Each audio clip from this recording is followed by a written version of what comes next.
wanna dance?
Good morning, everybody. Happy to have you here. I am here in Madera, California at my home ranch. Hope everybody got live. We gave you a few extra minutes because, of course, technical difficulties, right? So bear with us. Also, it rained here today, and as a California farmer, I'm never going to complain about rain, but you may want to bet amongst yourselves on the over-under on how big my hair is going to get as we progress through the day. So hashtag, of course, CA grown. And if you're doing stories or anything live, tag California Grown Official. So that's CA Grown Official. And I just want to share a little bit with you in particular about the hashtag. So one of the things I think most of you may know or you've seen in an email, but I just want to share with you that both you and your followers can help California agriculture contribute a pound of food to food banks by using the CA Grown hashtag on live posts. So all year long. California agriculture in a normal non-COVID year delivers roughly 160 million pounds of fresh food to the food bank system every year. And obviously with COVID, there was an increased need at the food banks and some overage within agriculture, as I'm sure you saw as everyone attempted to pivot. So this year, even more than 160 million pounds. But in a normal year, 160 million pounds California farmers contribute to the food bank system. So what we'll do is every year total up the use of the CA Grown hashtag, and we will contribute an additional pound of food on top of the donations that they make just for folks using the hashtag. So you're doing good today. All right. I am going to introduce you to my friend, our California Grown Executive Director, Cher Wadi Angulo. She is in a leafy green field in Imperial Valley, so it's warmer for her today. Take it away, Cher. Thank you, Casey. And as Casey mentioned, my name is Cher Wadi Angulo, Executive Director of the Buy California Marketing Agreement. It is a statewide marketing organization that focuses on increasing awareness and consumption of California-grown products. As Casey mentioned, I'm joining you from the Imperial Valley in a leafy green field. The Imperial Valley is located in the southeast corner of California. You look over my shoulder, that's Mexico. 1.5 hours to the west is San Diego, and 1 hour to the east is Yuma, Arizona. This region of California is known for several things, and probably the most memorable is this is where the sun spends the winter. Casey mentioned it's raining in Fresno. It's 80 degrees at 9:30 here in Holtville, California. That is optimal weather to produce winter fruits and vegetables that are in the stores just in time for Thanksgiving and Christmas dinner. The Imperial Valley is known for a couple of other things. We are the 9th top county, ag-producing county in California, producing over $1 billion of fruits and vegetables annually. The Imperial Valley also produces 500,000 acres of fertile farmland. We have a couple farmers around here that like to say they farm the Grand Canyon because as the Colorado River brought water through Nevada and Arizona, it deposited the fertile topsoil down into the Imperial Valley. So we have optimal soils and optimal climate to produce extraordinary quality products. I am joining you from a field that is owned by Vesey & Company. Vesey & Company is a 4th generation California farming family. I was raised with the 4th generation of the Vesey family, and actually we grew up together, and I think they will tell you we continue to grow up together down here in the Imperial Valley. We are both raising the 5th generation of our families here in the Imperial Valley with the intent of taking over the farming operation. Vesey produces 40 different commodities down here in the desert, both conventionally and organically. Today, I am in one of their leafy green fields, and you will see that it is different, if you can see. The field has different colors, green and red. This field in particular has red leaf, curly leaf, and butterleaf lettuce. The lettuce was planted in the last weeks of September and will be harvested this week to be in your grocery stores in time for Thanksgiving dinner. I should also mention that the field is planted in blocks so that the production is being harvested to time with the contracts that they are securing with retailers to move the product into the grocery stores. So the field to my right was actually planted the first week of October and will be harvested the following week. As I mentioned, there are several special characteristics to production down here in the Imperial Valley. First of all, it's the extraordinary climate. There is a downside to that. It might be 80 degrees at 9:30 today, and it's going to be quite temperate Mediterranean climates through the month of March. But in the months of June, July, August, and September, our temperatures exceed 115 to 120 degrees. So this is the time when you want to come visit us in the Imperial Valley. I also mentioned the fertile soils and the high quality water. There are two other elements to producing products here in the Imperial Valley that set us apart from the rest of the world. And one of those is the farm employees that we have in our fields and the attention they put to the quality that they pack into each box. If you look behind me, there is a harvest crew that is hand harvesting the lettuce to move to retail. Every piece of lettuce, every head of lettuce is hand harvested and packed into boxes and on their way to the grocery store to ensure optimal quality once they hit the grocery stores. Another essential part of our high production standards are the food quality standards. California has led the world in our implementation of food safety standards. We implement science-based agricultural practices coupled with federal and private audits and traceability to ensure that the product that ends up on your grocery store shelves is of the utmost quality and highest food safety standards. One of the reasons why we lead the nation is that California implemented the Leafy Green Marketing Agreement over 10 years ago, and that was an effort to coordinate the food safety standards for best management practices amongst the producers in California. I'm going to share the link to that website in the chat so you all can check out their website and identify the 14 different leafy green products that are controlled or monitored under this system. The system has been so extraordinarily successful that the federal government actually mirrored and implemented the same standards over 2 years ago. I might also add that food safety is so important to the individual farmer that many of them have an individual dedicated staff to just implement food safety standards. Vesey & Company, where I'm the owner of this field that I'm in right now, has an individual who specifically handles all food safety regulations and requirements for the Vesey & Company field, and she is the food safety director for the entire operation. We like to say that we want you to eat in season. For leafy greens, you can eat California grown leafy greens 12 months out of the year.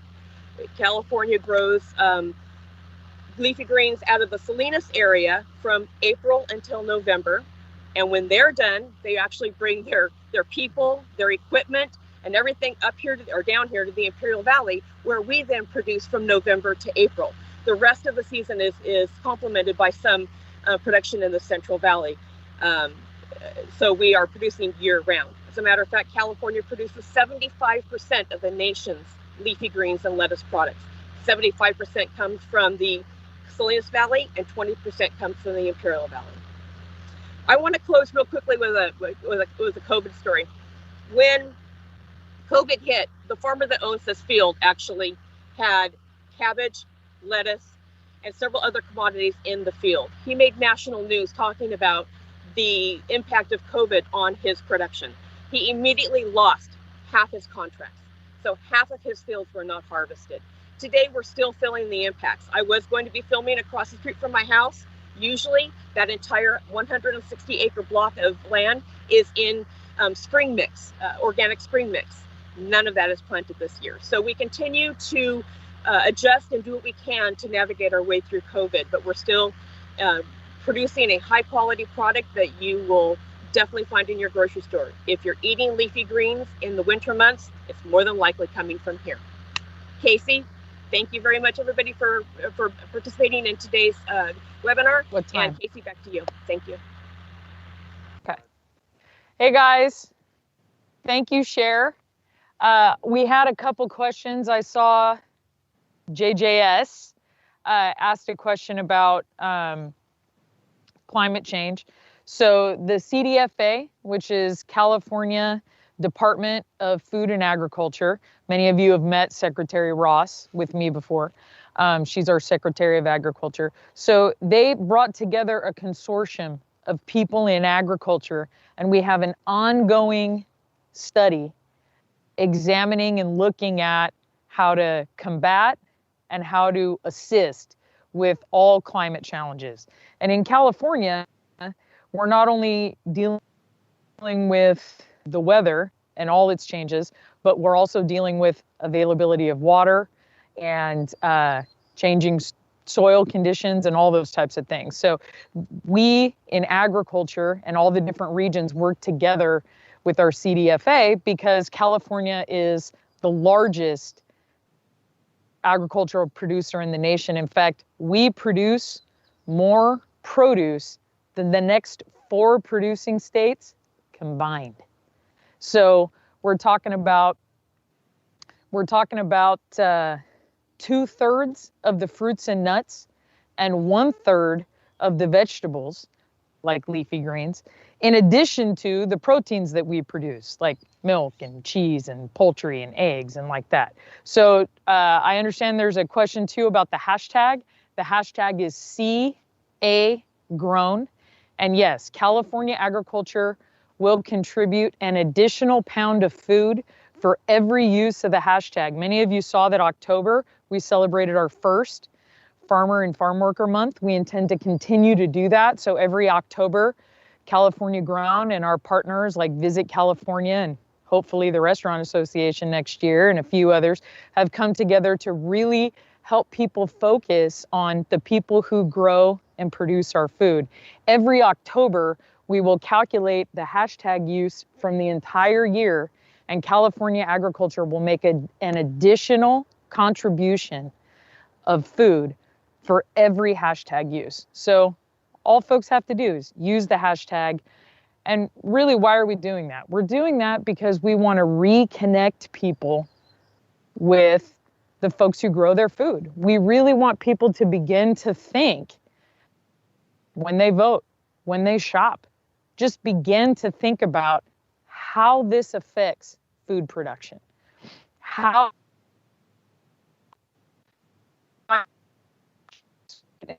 the store.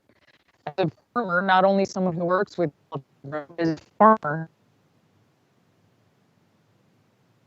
your food is from. It just start a relationship with your farmers and like use that talk. The reason we do this is so that you can your followers about what we produce here. Did we have a question? We have a question. We're actually also losing you right now. Is our Wi-Fi good? Okay, now Okay. we're going from Aida. Okay. And this was more for share, but maybe you can answer it. Mm-hmm. Lesser known or underappreciated greens are becoming more popular with consumers. So yeah, that was probably a leafy green question for share, but certainly I would say that we actually consider fresh herbs part of the leafy green program. And as y'all and we help people learn how to utilize herbs, I would say that there's a number of things like thyme and sage that people maybe were used to getting in a dried jar, but not fresh. When I talk about leafy greens and the recognition of leafy greens and things certainly like kale, right? I think also about sprouts, microgreens, sprouts, broccoli sprouts, all those kinds of things. Those are things that people maybe 10 years ago weren't using or even understanding with the frequency that they are now. I was just talking with a friend the other day about how the Steve Martin movie, My Blue Heaven, he looks at the grocery store guy and he goes, arugula, it's a vegetable, right? You don't have to explain that anymore because now it's not just lettuce mix or spring mix. It says all the different leafy greens, right? My grandfather used to grow radicchio and endive on a little open plot on this ranch because he couldn't find it when I was a child. So I think that that's the thing, right? As we move people forward with endive cups and that kind of stuff, they begin to understand and recognize the over 400 specialty crops that we grow in California. So I'm going to send you to meet some of my favorite people. The sweet potato crew, they're in Atwater, California. You may not know that Livingston, California is the sweet potato capital. but you know it now, don't you? Right? So I'm going to send you to my friends Jason, Amberly, and Brad. Jason is a multi-generational sweet potato farmer, right, in Modesto and Atwater. His sister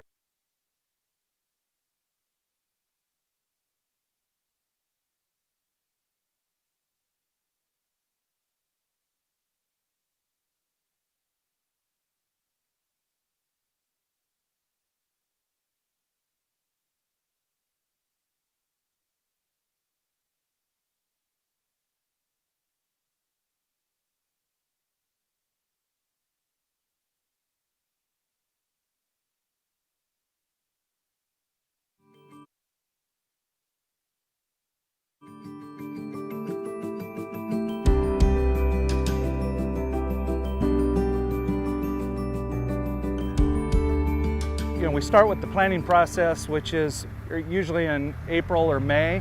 We come out here with large planting machines and we'll put a bed up here, which this is a typical sweet potato bed. A sweet potato bed is planted at about 12 inches apart. It's 80 inches wide, and we found this to be the best spacing. Right here on the sweet potato, if you dig down, first thing you're gonna notice is there's just, it's pure sand. Sweet potatoes grow the best in sand. They like the San Joaquin Valley, which right here in this area from Modesto to Merced, it's probably the best sand soil that you'll find in the San Joaquin Valley. Reason why sweet potatoes need so much sand is you want to have the best quality that you can, and San Joaquin sand in this area is probably the best quality soil that you can find. And if you dig down into the base there, you'll see a stem and a root here. Wouldn't you know, the first one I dig. So you're pulling up and you're getting a nice sweet potato underneath that stem.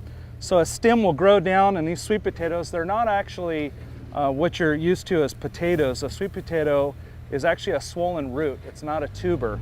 So each one of these roots that grows off the stem is what the sweet potato uses to store its nutrients for the next year. So you'll see on every stem here, there's probably anywhere from 4 to 10 sweet potatoes that are growing on a stem.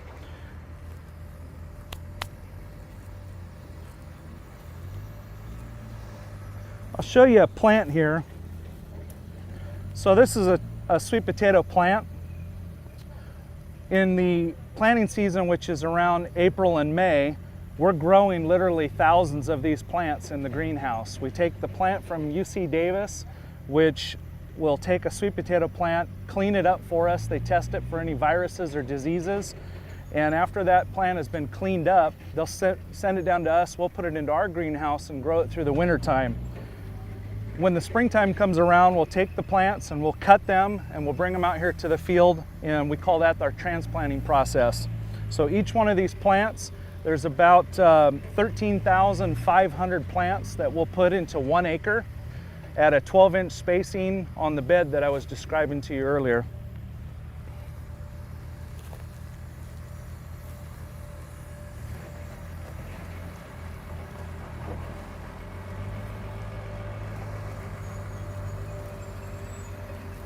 Another really good thing about the San Joaquin Valley is the heat, the sunshine. We've got some of the best weather in all the United States. Sweet potatoes love a lot of heat.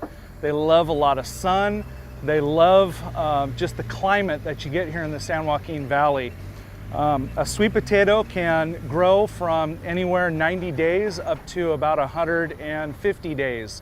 That growing season needs just the extra amount of heat and sunshine that you get. So this is a #1 variety of sweet potatoes. You're looking for just a nice blocky type sweet potato. You're looking for a nice good skin there. Sweet potatoes can scratch very easily coming up on the belt. That's another reason why you want just a nice sandy soil. But you look at this skin here. This is a red variety. We call it a Diane type, or a red variety type. So as the potatoes come up onto the machine, each crew member is grading for a type of size. You get your larger ones up in the front, which is, we call those the US #1s.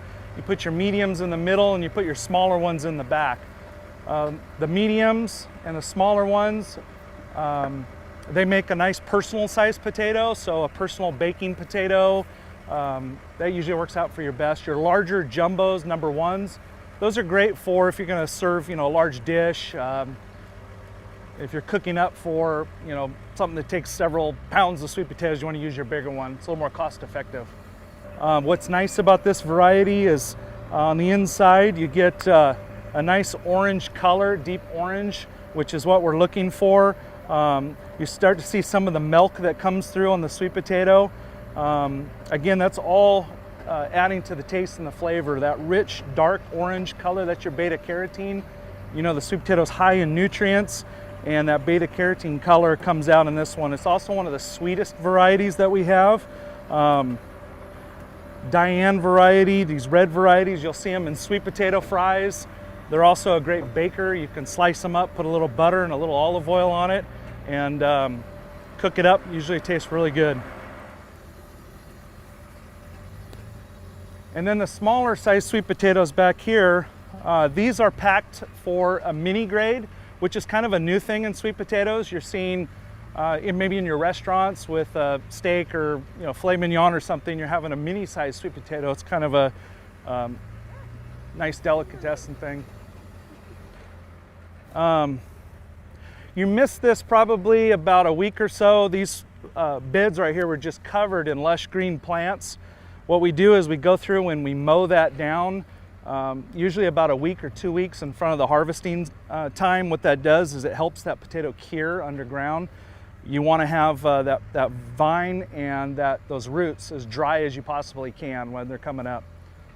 A really nice thing about sweet potatoes and all through the Central California is all on drip irrigation. Years ago, we used to do row irrigation, which we use siphon pipes, and we would flood down the centers of the row with water. That vine would soak up the water, and then for 7 days it would dry out. And so we had to really be careful not to overwater the crops, because you can cause a lot of damage.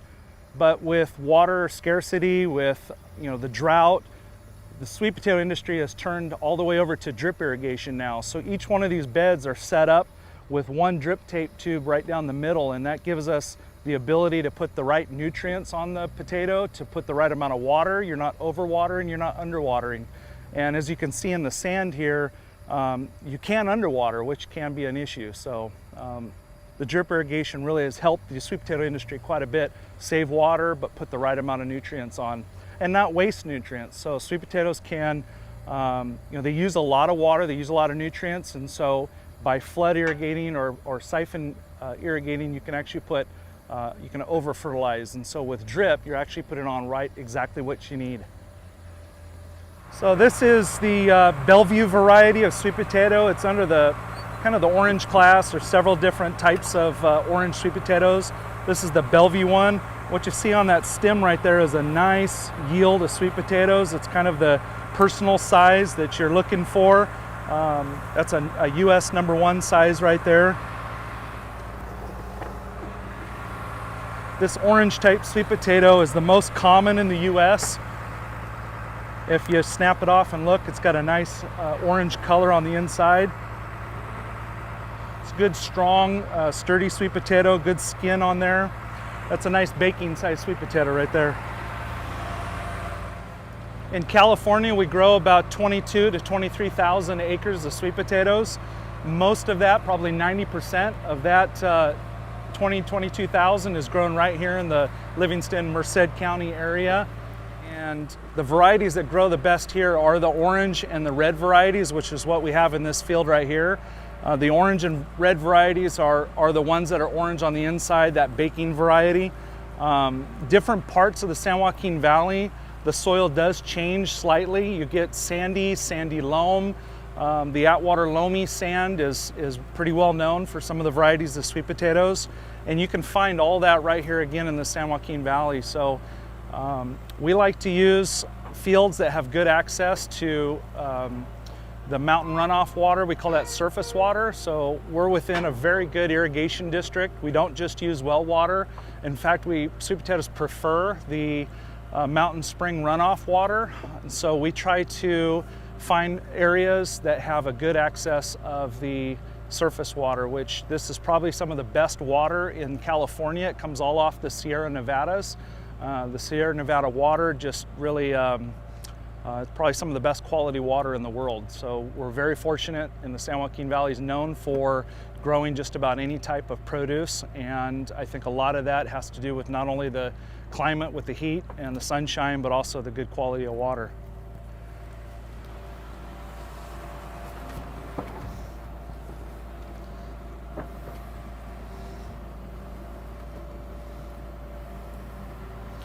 So just getting a couple of these potatoes off there. That size and that shape is something that we really go after in our breeding programs. Sweet potatoes are bred all the way back at the university level. UC Davis is where we get most of our sweet potato plant stock. They'll take the different varieties and through a breeding program, crossbreeding with other varieties to try to find the right type of shape, the right type of skin, the flavor, the color on the inside. All of these are characteristics that make for a really good sweet potato. Once we take that variety from UC Davis, we'll, as I mentioned earlier, bring it down and put it in our greenhouse, and we'll begin propagating that out. But when you get a plant that comes up off of the machine and you've got, you know, a whole bunch of sweet potatoes that are really this size and this shape, that's the best you can do in a yield. And that takes some growing practices, and that takes some really effort. You don't want to, as I mentioned earlier, over irrigate a sweet potato, because this potato can swell up on you. This is a storage root, so the more that water that you put in, the more nutrients you put in, you can really make a large sweet potato very easy by overdoing your crop. But a large sweet potato is not really what you want to find in the grocery store, a big old, you know, watermelon-sized sweet potato. You want to find something that is easy to cook, easy to bake, has a good eye appeal to it, which this variety has a very good eye appeal. And you won't find this in other parts of the country or the other parts of the world. If you go to other parts of the country and you look for the sweet potatoes, because the soils aren't like they are here in California, you can get really a misshaped, ugly looking sweet potato. You can go to other countries, and because the soil's not sandy, it's hard and clay and really a heavy type soil, that potato doesn't come out with a nice shape that it gets here in California. So we're very blessed with the type of soil we have here in California. Is that part of why you like farming here specifically, the soil, and then what else? Like, what Yeah, so I guess why I like farming, it is the beautiful weather. I mean, this is all year long. You're talking about some of the best weather in all of California and all of the United States. We have some of the warmest days, which are great for sweet potatoes because it gets so warm and hot and they need a lot of heat. But I guess I like growing in the Central Valley because of the type of community that we have with the sweet potato growing industry. A lot of farmers help each other. We share a lot of knowledge and advice. And look, I don't know everything there is to know about sweet potatoes, but there's a wealth of knowledge of the guys that have, years before gone before me and have really showed me a lot. So there is a community here. There's probably 90 growers of sweet potatoes in this Merced County area. And those 90 growers, we collaborate together as much as we can. And so, I really appreciate their wisdom and knowledge. I think another thing about growing in this area is it is an ag community, an ag farming area. California is rich in agriculture, and so you have other commodities that you can work with. We work with a lot of different commodities to rotate our ground and rotate our soil. So you might want to farm 3 years sweet potatoes in this field, and then you might want to find another farmer that'll come in and put maybe almonds in for a number of years, or put corn in, or because the San Joaquin Valley has so many different varieties and commodities, we can work with each other to rotate the ground. And I think that's an advantage for this area is the amount of different varieties of commodities that we have. and you have to love what you do. You have to love you know, the commodity you grow, and we have a love for sweet potatoes, and so we do want to treat them with a lot of care. And so when a potato is harvested, just the way that you hold it in your hand and the way you set it down in the bin, you want to take care of that, because it can, you know, I'll show you, it just scratch really easily as it's coming at the machine, and you don't want those scars on there. So you want to be very careful how you're handling that potato and putting it into the bin. Weeds are another big issue that we fight with out here, and we do more organic farming than we've ever done before. Organic farming's and organic produce is on the rise, and so with organic farming, you don't have the ability to spray your weeds, and so a lot of that is hand labor by hoeing out or hand pulling the weeds out. A weed can go in and attack the vine really easily. You can just have a few weeds grow around that vine, and they can go down and they could choke it out and take all the nutrients, take the water, and that plant could die very early. So you've got to walk up and down these rows, and you're looking for the different types of weeds that you've got to pull out and clean up. And so there's a lot of hand weeding in it. In the packing house, when we pack them, just like how we harvested them, that potato is coming up on that belt, and if I've done all the hard work out in the field making sure that, you know, I'm delivering a good quality potato into the packing house, they've got to be able to pack it in a way that doesn't add to any damage or cause any more scratching than what's on the potato. So in the packing house, each potato is hand graded by size, from the larger one all the way down to the smaller one. So there's a lot of just hand labor dealing with. Sweet potatoes are probably one of the most labor intensive crops. As you noticed on the harvester, we've got a crew that there's anywhere from 6 to 7 workers that are on a machine, and that machine is harvesting about a half an acre a day. And so if you multiply the amount of acres, 22,000 acres in California, by digging at a half acre a day, and how many people are involved in that, and we really do value the workers that we have here. We have many multi-generational families that work with us, and families that have partnered with us and take a lot of pride in what they do and producing the type of crop that we produce. One thing that's been very beneficial for the sweet potato industry is not our marketing campaign per se. Like, we're not trying to push one advertisement or one main campaign. What we're trying to do is educate families, educate people on the nutrition in a sweet potato. And so how do you do that? You just talk about how good it is for you, and it is. It's the healthiest vegetable you can eat.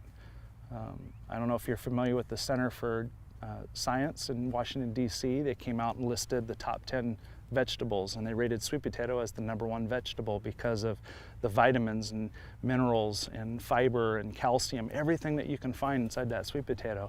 So what I need to do, and what our industry needs to do, is just talk about how good they are, how healthy they are, and how easy they are to cook and prepare. And you've had a number of different health food industries that have come along. You've got dietitians, you've got chefs that are now talking about sweet potatoes because they're recognizing how healthy they are, and because there are so many diets now that sweet potatoes are conducive with. You're finding new recipes that I didn't even know about. So yeah, last night we had sweet potato noodles, and I was like, my mind was blown. I'm like, as a kid, you know, we just sliced them up, put a little butter and salt and pepper on them, but now, you know, we're talking about steaming sweet potato noodles and putting, you know, olive oil and sea salt and pepper on them and cooking them up and eating them, and they were delicious. Yeah, we are fancy. We've got sweet potato cubes. We have little slices that you could take. I saw one recipe, they took sweet potato slices and they put them in a toaster and they toasted them, pulled them out, laid them down, put a half-cooked little egg on there with some salt and pepper, and I'm like, wow, that's the sweet potato. So yeah, there's really a lot of things you can do with it. And Good morning, my name is Brad Rawls. I work with Manager Foods. We process sweet potatoes here. So today we're going to take you to our plant where we're cutting some orange sweet potatoes and just show you guys how that process works. So back here, right now the potatoes are going into a parasitic acid bath. Everything that we use is all organic, and it will break down after the potatoes go through that bath and into the scrubbing and washing table. It's just basically kills everything that's on the potatoes and gets them ready to be processed and go into the plant where everything's clean. You can almost think of it as peroxide. It goes, and when it breaks down into oxygen and water, so it's nothing that's gonna, create any problems with the consumption of potatoes. So from here, after it goes into the acid wash, the parasitic acid wash, it's gonna go into the plant. From there, it's gonna go onto a grading table, and I'll show you guys where it goes through the grading table and through the brush scrubber to wash all the potato off. So we're at the grading table now. Once all the potatoes come in, they'll go onto the grading table. We look for any defects or imperfections. We'll cut those off or just dispose of the potato before it goes into the scrub brusher and washing the potato, getting it ready to be cut. So once the potatoes come out of the brush scrubber that washes them, there's ozonated water that goes over the potatoes to make sure they're all clean. They go up into the cutter where we're making 1/2-inch cubes. Once the cutting's done, it'll go through another wash that has ozonated water in it and down over a magnet to make sure everything's clean and ready to be packaged. So where the potatoes are running across, there's actually a magnet there that would catch anything if there was something that made it through the processing. So from here, the potatoes will go into a spinner where we're trying to get as much of the moisture out as we can, and from there into being cooled and into the retail packaging. We're actually running today for Imperfect Foods. It's going to their Portland location that will be in all of Oregon, Washington, and over into Idaho. We also have all of these potatoes that are being cut in all of California, from Mexico, and then we go all the way up through Washington, all the way up to Canada. The products is put into our retail bag. It's a 1.5-pound bag of 1/2-inch cubes. So they'll take most of the air out of the bag and put it into the sealer, which will put a lot code and best by date on it.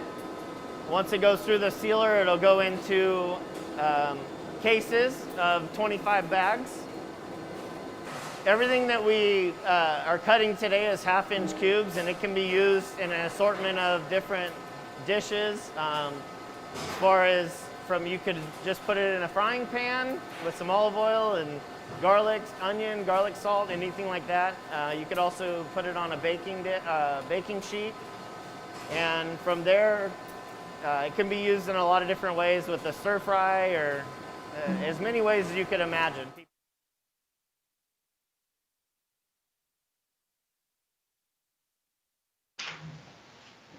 Hey guys, welcome. We're so glad you joined us.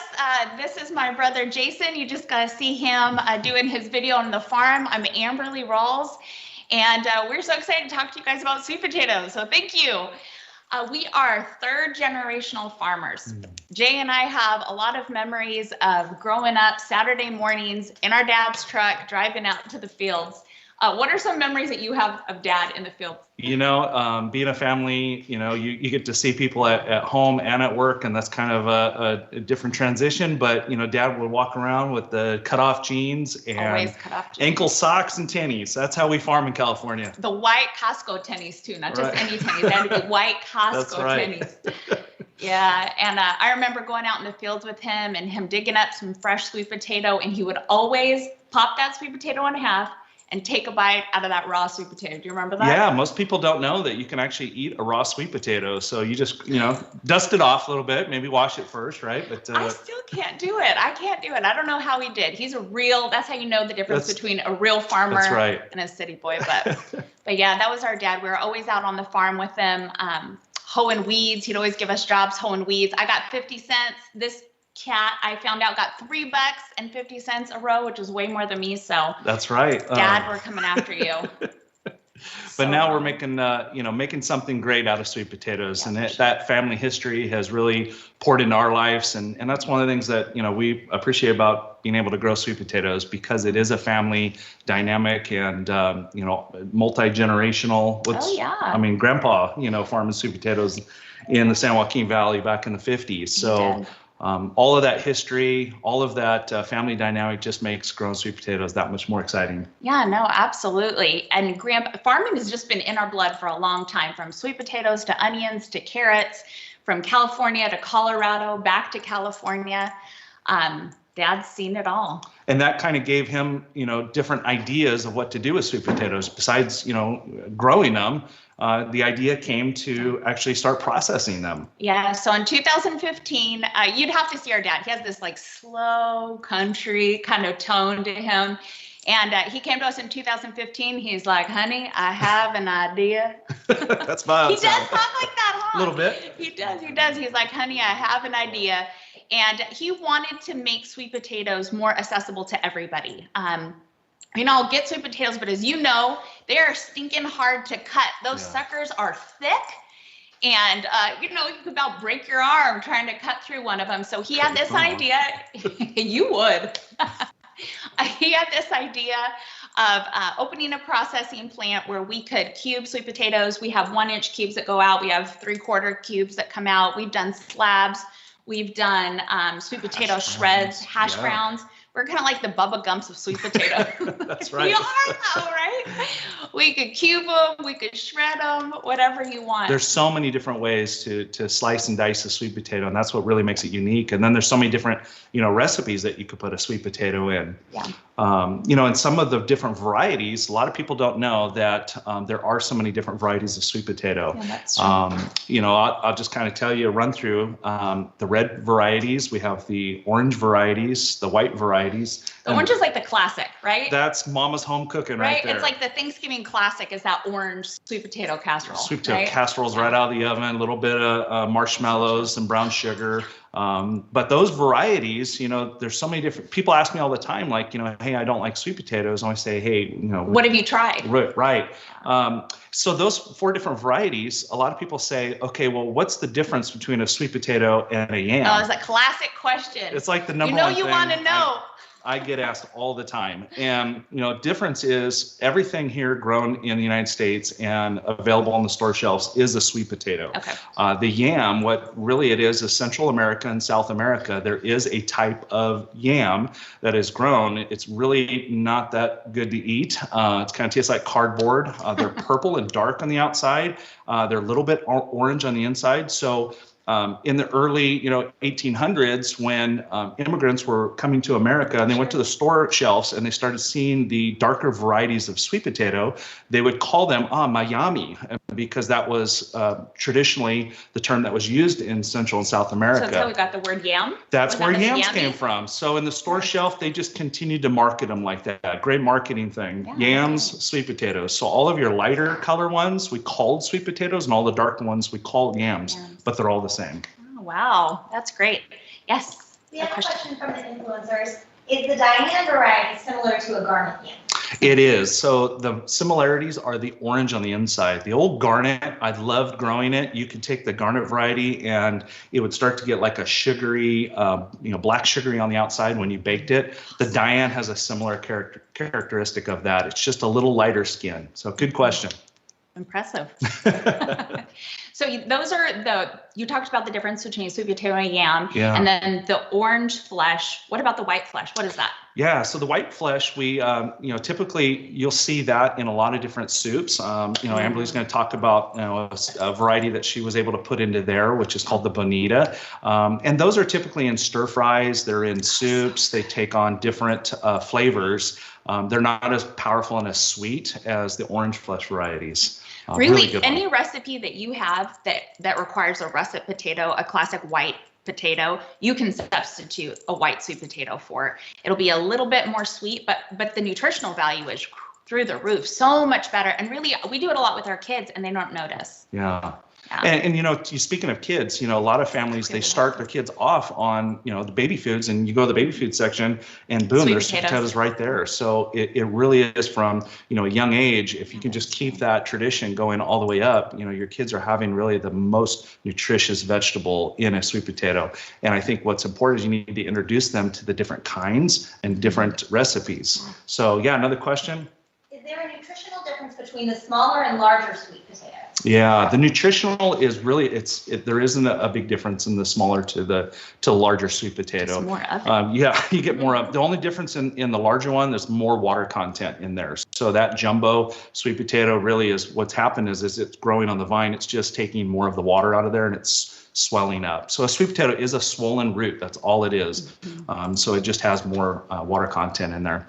The smaller ones might be better for steaming than the larger ones. The larger ones I would use more for baking so that you can dry them out a little bit more. Yeah, and when you cook with the sweet potato, because of that water that's in there, when you would boil a russet potato, you're looking at like 20 minutes. But with a sweet potato, because there is so much water in them, it's like 10 to 15 minutes. That's what.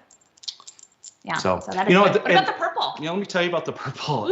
It's kind of a variety that you don't hear much about. The purple sweet potato is kind of catching on a little more momentum. The purple we find a lot in California. It's not one that's really typically grown in the South, just because, again, our climate here in California is absolutely the best. The heat, it takes a lot of heat, takes a lot of water, takes a lot of just growing time. It's one of the longer growing varieties that we have, typically 100 to 120 days. But when you cook it up and prepare it, the color is just amazing. Oh, you make a dish with it. I love it. I've done sweet potato bread with the purple sweet potato.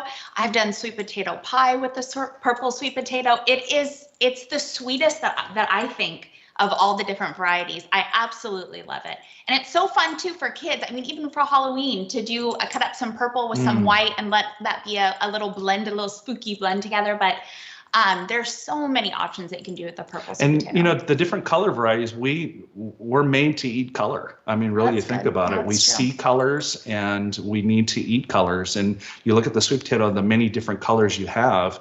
My recommendation is mix a little bit of those different color sweet potatoes into your diet on a regular basis. And it looks pretty. Yeah, that's right. And it looks pretty. That's great. Another great question that comes up a lot is the sweet potato plant. I've been asked, can you eat the sweet potato plant? And yes, you can. In fact, you get over to let's see, Korea or Japan, over in China and some of those places, they have dishes where they actually steam and prepare the plant. And our recommendation is to take the newest growing leaf on the plant, and that really is where the most nutrition is. So if you're going to steam or prepare a sweet potato plant, take that new growth on there, chop that up, steam that, or throw it into your salad. Yeah, definitely. And even with growing your own sweet potato, can't you take a piece of the leaf and put it? Remember, Dad used to go to elementary schools and he'd bring everybody a little sprout. That's and right. Go and put it in there. Remember, one little sweet potato seeds and put it in their window. Yeah, if you take an actual sweet potato and you let it sit, what a lot of people don't know is you could take it, put it in I think I had an 8th grade science class test or something we had to do. We had to put it in a cup of water with a couple toothpicks, and then you would have a couple plants grow out of the top of it. So there you go. There's a sweet potato plant for you right out of your first little sweet potato. Well, you've got some great dishes here. I do. Do you want to taste some? I think it's time to talk about what you can do and how you did it. So absolutely. I think Brad's going to come in. Yeah. Well, do you want to taste it too? I'm ready. You want some? Some food? Men always love the food, right? All right. I think my good-looking husband's going to come in too. So what I did with this one is I talked to you guys about that we grow them in the fields, and then about 2015 we opened a processing plant. So we actually have the little bag with the sweet potatoes in them back there. So these come already cut and diced. I think you guys already got them. So for this dish, I just took some of the orange cubes, threw them in a pot, and it took me about 10 minutes to boil those. I added in, of course, very healthy things like brown sugar, vanilla extract, all the delicious things into that. And I actually did a toasted coconut and pecan mix on top. I was just trying to do something different. And then over here, I just did a really quick summer salad that just has some pomegranate seeds. I took our orange cubes last night. The fastest way for me when I do the cubes is I just toss the oven on to 400 and put these on some parchment paper, and I just roast them for about 30 minutes. So I did that last night, and this morning I tossed it in my salad with some walnuts, pomegranates. I got some feta cheese. I'm all about the cheese. I don't know if anybody else is about the cheese out there, but I love cheese. So of course, everything I do has to have cheese in it. And then lastly, I just did a classic Olive Garden zuppa Toscana soup. And what I did is what we were talking about earlier, is it calls for russet potatoes, but man, just throw in those white sweet potatoes, that bonita. It's so delicious. It tastes so good. Kids won't notice it, and it just ups your nutritional value. So anyway, that's some dishes that I did. Hey, good looking. This is my husband. So I talked to you that a lot of us, we go from, in our family, we've pulled people from the medical field. My brother-in-law was a nurse before we talked him into coming and joining our sweet potato crew. My good-looking husband over here was a firefighter for 19 years. And we finally talked him into coming and joining our crew too. So baby, you want to talk about that? Yeah, so I grew up in this area, and I was a firefighter for a short bit, and then I went to school at UC Santa Barbara, kind of changed career paths from working in San Francisco in business, and then went to be a firefighter, where I learned lots of great recipes like this. And then from there, just this last year, after doing 19 years in the fire service total, 15 years, I just retired with Bakersfield right before COVID, thank the Lord. Wow. So, and all the crazy fires in California this year. And I started selling sweet potatoes. So I'm gonna make up one of my recipes that all the firemen used to love and show you guys that. I'm just grilling up or sauteing up some bacon right now. I preheated a little bit because we don't have tons of time. What I like to do is just take that bacon, get it a little bit crispy, then actually take it out of the pan to use some of the grease, which makes obviously everything tastes a little better. If you wanted to make it a little healthier, you could just take all that grease out, take the bacon and make it not as covered in the grease and the fat. I use a little bit of olive oil, which is great. I think you guys got some olive oil from Imperfect Foods also, which all of our sweet potatoes right now are well, not all of our sweet potatoes, but we have if you see the orange bag and the white bag, this bag right now you can find on Imperfect, the orange. We have it pretty much all the West Coast. This week it's actually out all over the Midwest, all the Midwestern states, and Texas, Louisiana, New Mexico, Oklahoma, Mississippi.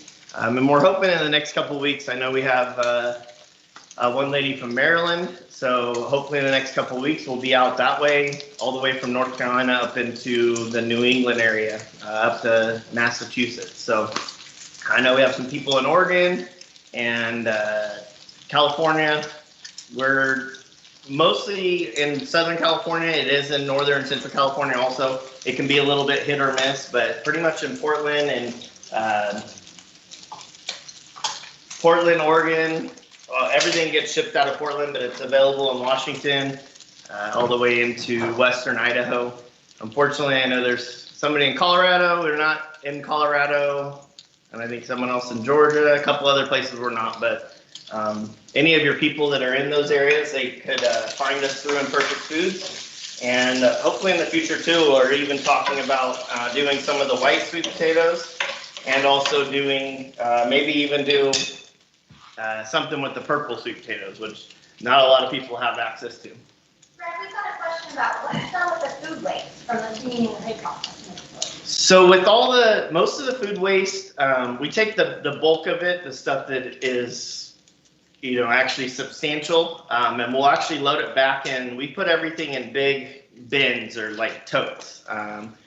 Jason could actually probably give you an idea more about the size of those, and we use those for sweet potatoes across the industry, but we'll take all the waste from the processing plant and we'll take it back to our farm where we load up all of the excess potatoes. Every sweet potato that's grown in the ground gets used somewhere.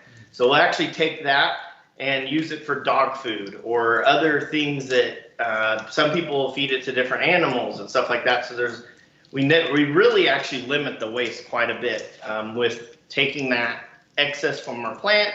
There's lots of sweet potatoes in the field. I mean, you'll get a ton of sweet potatoes in an acre, but only a not small portion, but maybe half of those will go into a grocery store. So then what we do is I didn't bring any really jumbo potatoes, but we'll get potatoes that are bigger than a football. Some that it'll be as very large. And so we'll use those in the processing plant because obviously someone's not going to buy that in the grocery store. And that's kind of the idea behind Imperfect Foods is we're taking those large potatoes that we can't use in a standard area, cut them up in our processing plant, and we'll get, you know, we can do like my wife said, you can do lots of different things. So we're using some 1/2-inch cubes. You guys actually had 1/2-inch, we sent 1/2-inch white, orange, and purple cubes out to you. So we'll take those oversized potatoes and cut those up. And then any of the excess we take back and send off for dog food, and people can, you know, obviously there's lots of good nutritional values even for our animals and stuff like that. So I'm gonna go ahead and take this bacon out of the pan now. Let's see what I can find in Jason's kitchen to put it in. I've cooked in it a couple times. I got a bowl right here. If you didn't know, this is his beautiful house. We're actually on a sweet potato farm. My wife and I were lucky enough to, we get to live right here on the farm with Jason. So, and we're, the farm here, yeah, different houses, but we get to, it's a great little area for our kids. It's been really the cook in the family, but this is something that I just enjoy doing, and they wanted me to show you guys. So glad I could be here to do that. So take a little bit of garlic. So I just took some white onion, garlic. You could literally do anything with this dish. I mean, sweet potatoes are so versatile that you could, sometimes I'll just throw some olive oil in the pan and take the sweet potatoes and throw them in there, and then get a little crisp on them, and the kids love it. So I'm using the white sweet potatoes. The thing that's really cool about those that they talked a little bit about is you get the same kind of flavor and texture as you would with like a standard russet potato. The great thing is that it has so much nutritional value and is so good for you and your family. So one thing that's kind of cool and unique to California too is that, and I'll confirm with Jason to make sure I'm not out of line, but we're the only ones that actually grow this white sweet potato, the Bonita sweet potato. So they grow some sweet potatoes in the Carolinas, but this specific variety is unique to California, and it means pretty, Bonita, like my wife. So I'm glad I confirmed with Jason because he's like, they grow white sweet potatoes, but not the Bonita, which means pretty. So. So we'll just take those, saute them up. I just use some garlic, salt, some pepper. I like coriander too. It's one of my favorite seasonings. That it's great on sweet potatoes also. This is a pretty basic dish, but it gives you, again, just the amazing taste and texture, and so much nutrition for you. With the orange sweet potatoes, you can do the same thing. I'm cooking up the white sweet potatoes, but the orange, they tend to have a little bit different texture, but they also taste great in a recipe like this. So it's something that you could do, very versatile with any of the sweet potatoes you'd buy. One thing that's nice, like they said, is that sweet potatoes can be a little harder to dice up. So we can cut them in our plant, and it's super easy and super quick, and you get a lot more uniformity. And makes it for easy cooking. So.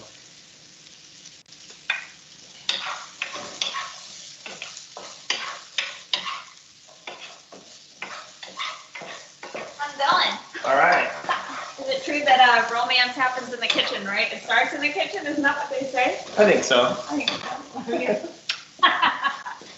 Oh, this looks so good. We're waiting on that. Do you want to come and taste some of this? Oh. Yeah? You get a bite. All right, so this is, I think one of the questions that Hillary was asking is, what's our favorite Thanksgiving dish? And for me, it's classic. I do like to try new recipes, but really, I don't know. I like comfort food. I like a classic sweet potato casserole.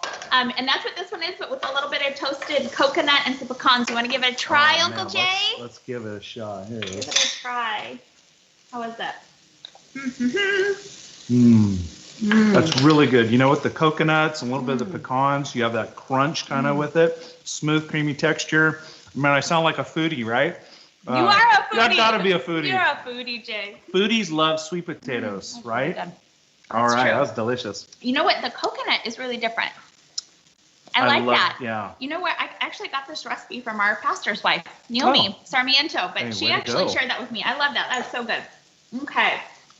You feel like some soup, Uncle Jay, or you feel like some salad? You know, for a looks good. fall day, this is a great combination right here. Oh, it looks so yummy. So questions are coming in again. We've got a quick question from one of the influencers. She's heard a whitetail and plant is toxic. Any idea how that started? Oh, interesting. What is? A wax tail? Plant is toxic. Can we debunk that? Any idea why? Yeah, so the question was that sweet potato plants could potentially be toxic. I wouldn't know of anything about that particularly. Here's a sweet potato plant right here, and one of the questions came in earlier, can you eat it? And I know that over in Asia, there's a lot of different recipes that call for sweet potato plants.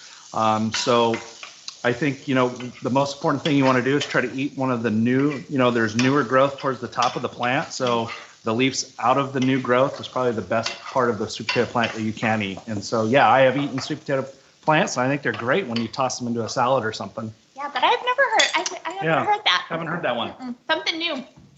I sure hope not, or I'll in trouble. All right, Jay. Soup. Shall we try I'm ready to try some soup. So. Okay, so let me know what you think. I wonder if you can tell the difference between the sweet potatoes. Again, to me, that's the white variety, and the white variety is not one that's going to dominate the dish. So if you're looking for something that you want to bring out some of the other flavors, the white is a perfect one to go in there. It has subtlety to it, and that subtlety really is, I think, the right combination that you want to have, like on a soup or some kind of dish like that. So that was very good. Yeah, and this is. I get all the leftovers, right? You do. You always get the leftovers. But it's really savory too, and so a little bit of the sweet potato, it makes it a little sweet. That's the thing. You can do sweet and savory, boom, right in the same sweet potato. Yeah. So here, this just has roasted orange sweet potatoes right on top. Look at the color, though. I mean, isn't that if you want to bring just introduce more color into that, look at that orange sweet potato popping out of there. Yeah, you talked about tasting the rainbow, eating the rainbow. This is a great way with the greens and the orange and the reds and the whites. But so you want to give this one a taste, Jay? That looks great. So, go for it. I think this is just, how did you roast this sweet potato? So all I did with here, I just put straight from the bag. I turned on the oven to 400, and I just put the sweet potatoes on parchment paper. I just like parchment. I use parchment paper like crazy, but it just makes everything nice and crisp. And so 20 to 30 minutes, and that's it. So that made the salad sweet. It did. And, I need to eat more salad.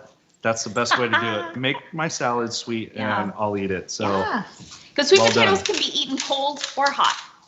Yeah. You can take a sweet potato, put it in the refrigerator for a while. If you steam it or bake it, fry it, whatever, put it in a Ziploc bag, bring it out, and absolutely, what a treat. Take that with you, just some cold sweet potato, or toss it in your salad. Good job. And even when you roast it, throw it in a Ziploc baggie afterwards, throw it in the fridge, and you can just add it to your dishes. Whatever you're doing, if you're making soup, just open the bag, toss them in. Making a salad, open the bag, toss them in. It's great.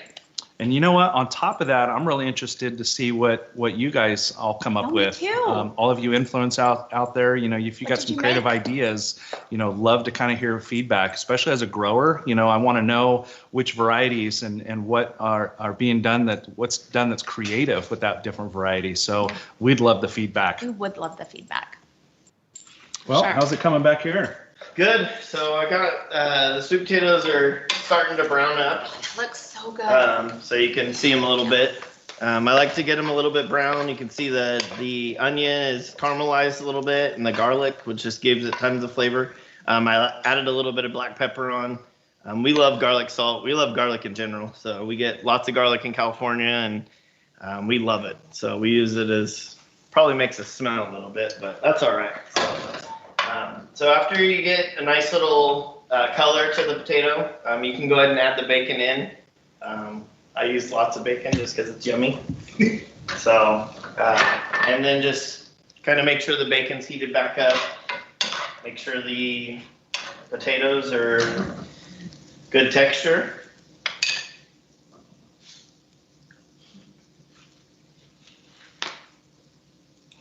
So they're a little more firm. They'll take a a little bit longer to cook than the orange potatoes. That's kind of what's interesting between the orange and the white potato. The white potato will take a little longer to cook than the orange potato.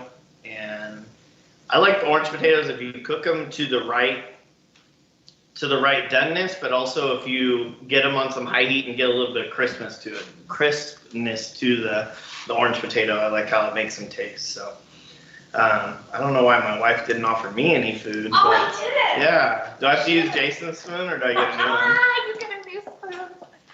Oh, that makes me a jerk. We'd love more of your guys' questions too. We still have some more time to spend with you guys, and What do you think? You have to tell me it tastes good. You have to go home with me. it does taste good. I'm not a big coconut fan, but I love the sweet potato. Does it taste good though? Yeah, it does. Good. So- You want to try the soup? I may have been trying the soup in the other room while you guys were talking. Were you really? Yeah. You're so rebellious. I know, it's really good though. And it actually does take, if you guys have been to Olive Garden, it actually does taste It does, like quite a bit like the Olive Garden soup. But Thanks, it's so much darling. more nutritious. So How is it? that was really good. Isn't it good? Yeah. And it really is sweet with this with the white sweet potato in there. You It like is, it? yeah. Good. So Good. I'm yeah, glad. that's good. And we'll have I wish you guys could try all these, but I'm super excited. I've already seen, I think at least one of your guys' social media posts with the recipe, and just super excited to see what you guys come up with. You guys have, I like to cook a little bit. I'm doing an okay job. You shouldn't put yourself down. You're a good cook. Okay. You're a good As cook. long as she says so. Yeah. We have 7 kids, which is crazy. I know.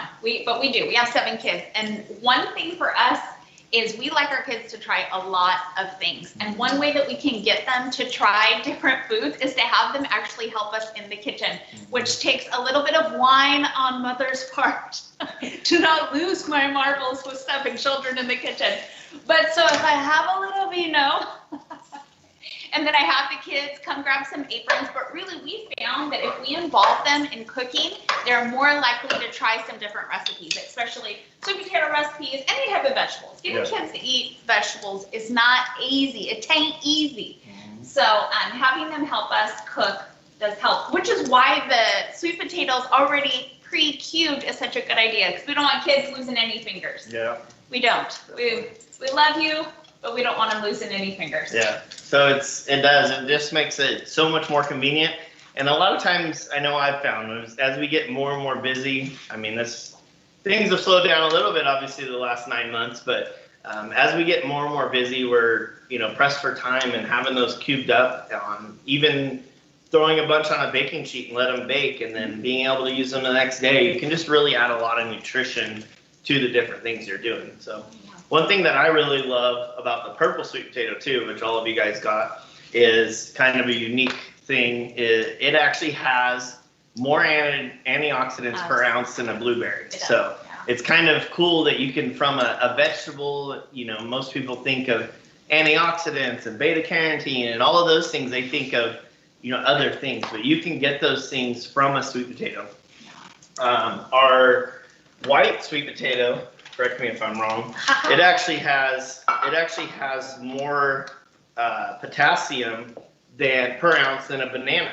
Everybody's like, they think I like to coach football, I like to work out, I help out with our kids' sports teams and stuff like that, and a lot of people are always like, oh, if you're cramping up, you gotta have a banana. You can actually get more potassium per ounce from a sweet potato, along with all the other nutritional things. So when you think potassium, you do think banana. When you think beta carotene, you traditionally think of a carrot. When you think of antioxidants, you think of blueberries. And really, sweet potatoes have all of that. Yeah. It really is a superfood. And I don't know if you know this either, but sweet potatoes are actually a rotating crop. So they take so much nutrition out of the ground that you can actually only grow sweet potatoes in one piece of soil and one piece of land for a certain amount of years before you've got to move to another field and put rye or put something that's going to put the nutrition back in the ground. Then when we replant sweet potatoes, it can suck all of those nutrients up from the ground. It really is a superfood. Do you have another question? So Brad, Amberly, you're definitely making everyone hungry here. They're wanting to know if you'll be willing to share some of these recipes. And Amberly, specifically, they want to know a little bit more about your sweet potato fry. Oh yeah, absolutely, absolutely. So I just did a classic classic bread recipe, but I used sweet potatoes instead. Boiled those up, mashed those up, used that in my bread. Seriously, it was so moist and delicious. I'm gonna look and see if I can have a picture and send you guys that recipe. Absolutely delicious. Instead of flour, you use Yes, yes, I did. So good. Well, I still did use some flour. You still need that flour. You want it to be fluffy. But I just mashed up some purple sweet potato and then added that in there. Did you have to reduce the moisture? Yes, yes. I'll have to find that recipe and I'll send it to you guys. But it's pretty, it's delicious, it's super moist. And when it's warm, cut it with some nice butter. It really is delicious. Like potato bread, but with sweet potato. So yeah. And I'm happy to share any recipe with you guys. Anything you want, let me know and I'll gladly get that over to you guys. But we're honestly more excited to see what you guys do. Yeah, I know. You guys got some pretty creative and cool things I've seen. I've been able to go through and follow a lot of your guys' social media already. So I'm really excited to see what you guys come up with. So This looks good. Yeah, we have just you can see the white potato gets a nice color to it. And it gets a little bit of crispness. You got the bacon obviously in there. The onions and garlic just enhance all of those flavors. And the great thing about that white potato that Jason was kind of talking about is it will really take on the flavors that you're putting into it. So if your kid says they don't like sweet potatoes, they've never tried the right sweet potatoes or cooked the right way. The white sweet potato is so versatile that you can make it taste how your kids would like. So that's one thing I really love about it. Sometimes people are really texture oriented. I know I have friends and family who are like, I don't like that because of this texture or that texture, or I like crispy or chewy or whatever that may be. The great thing about sweet potatoes is with all the different varieties, you'll get different textures too. So you can find that superfood that's basically, think of it as a big giant vitamin, and you can find that right thing that you want in the different sweet potatoes. So, and then get them how your kids like them. So you might have to get a little bit creative. That's one thing we've found. I told them they're not going to college if they don't eat sweet potatoes, but that's a whole different story. So it's you can take that white sweet potato and make it taste, very similar to a standard russet Irish potato. One thing that I love to do with the white sweet potato also, I know there's some Bay Area people. And if you've ever been to Pac Bell Park, AT&T, they changed the name, but the San Francisco Giants Stadium, they make a garlic fry that is absolutely out of this world. We'll make a fry out of the white sweet potato and make that same kind of dish, and it tastes spectacular. I think it actually tastes better because you get a little bit of sweetness in there with that savory. So changes the complexity a little bit and just is amazingly good. So. You want to come try this out? Man, oh, he got the spoon. He's ready. Dude, I mean, you already got to try those three, so I'm in. Get a little bacon in there. Oh, yeah. Those are one of my favorite things. So good job, buddy. That was a firefighter approved for sure. I used to make that all the time. Guys love different things that you could do with the sweet potato. They tend to be more into fitness. With the Whole30 and paleo and all of those things, sweet potatoes are amazing for you. And you just get that great flavor and the amazing nutrition of it. Speaking of the nutritional side of it, speaking of, working out or diets, and, what's important about a sweet potato that a lot of people don't realize is that it has a slow release of nutrients throughout the day. So it's something that really, as it's breaking down in your metabolism, can take that and utilize that throughout the entire day. Sweet potato is very low on the glycemic index. So those that for diabetics, we talk about a sweet potato and you think, oh no, it's going to have, too much sugar or something like that. But it actually is very low. And so it has a slow release of those sugars that are in there. So you're getting that sweetness and that flavor, but you can spread that out. And so it really helps in those things. Yeah, that's one thing. I mean, with diabetics, that's obviously a big deal for them. And being able to balance their diet will actually affect their insulin levels. So this being a slow release over the whole day and a low on the glycemic index, you couldn't go and have sweet potatoes 5 times in one day, but with that, it can add Take it easy now. No. a diabetic person. Right.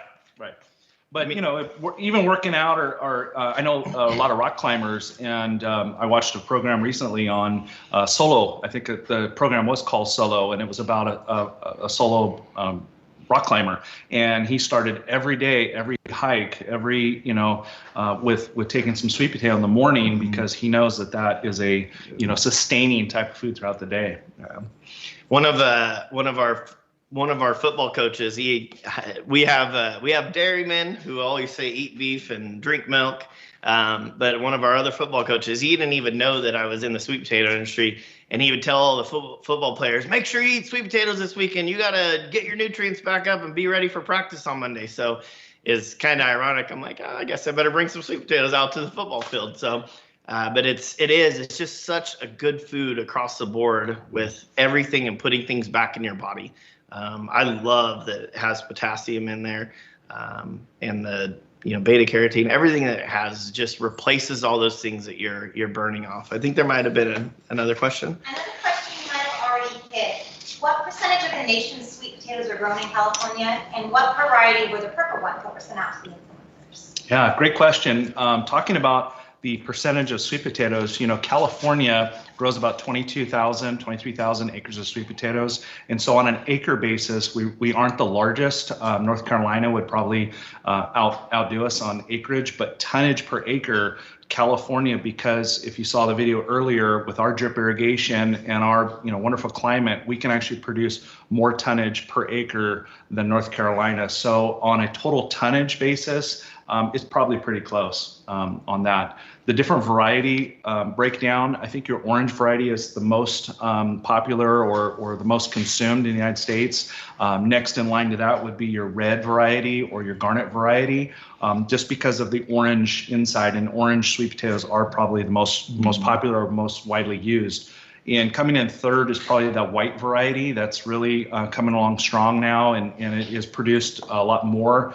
And then the last one would be that purple variety, which is still kind of unknown in a sense. And so that's one thing, Brad was talking about a little bit, because there are new recipes that they're trying to come out with and use. And with that purple sweet potato cube, it just brings that color in. And so if people know about it more, then I think that variety is going to be grown a lot more. Yeah.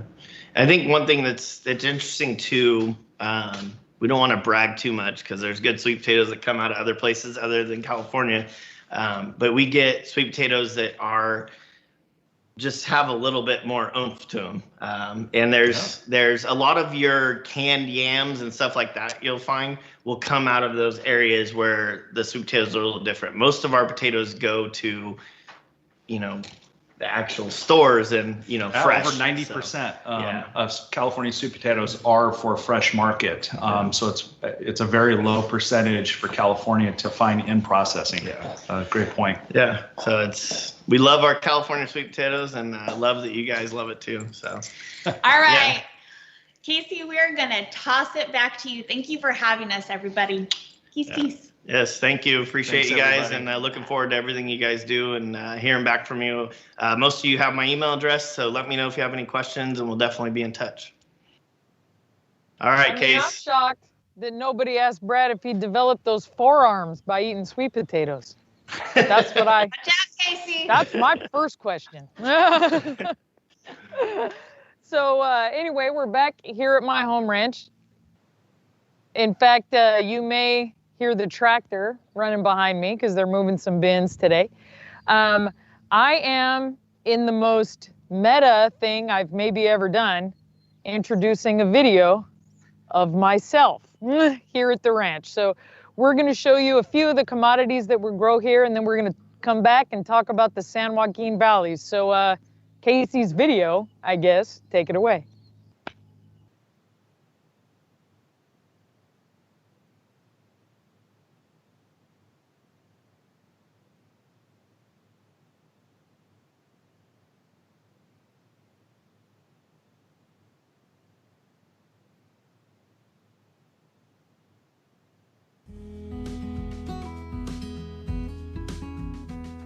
Hi, my name's Casey Cornwell.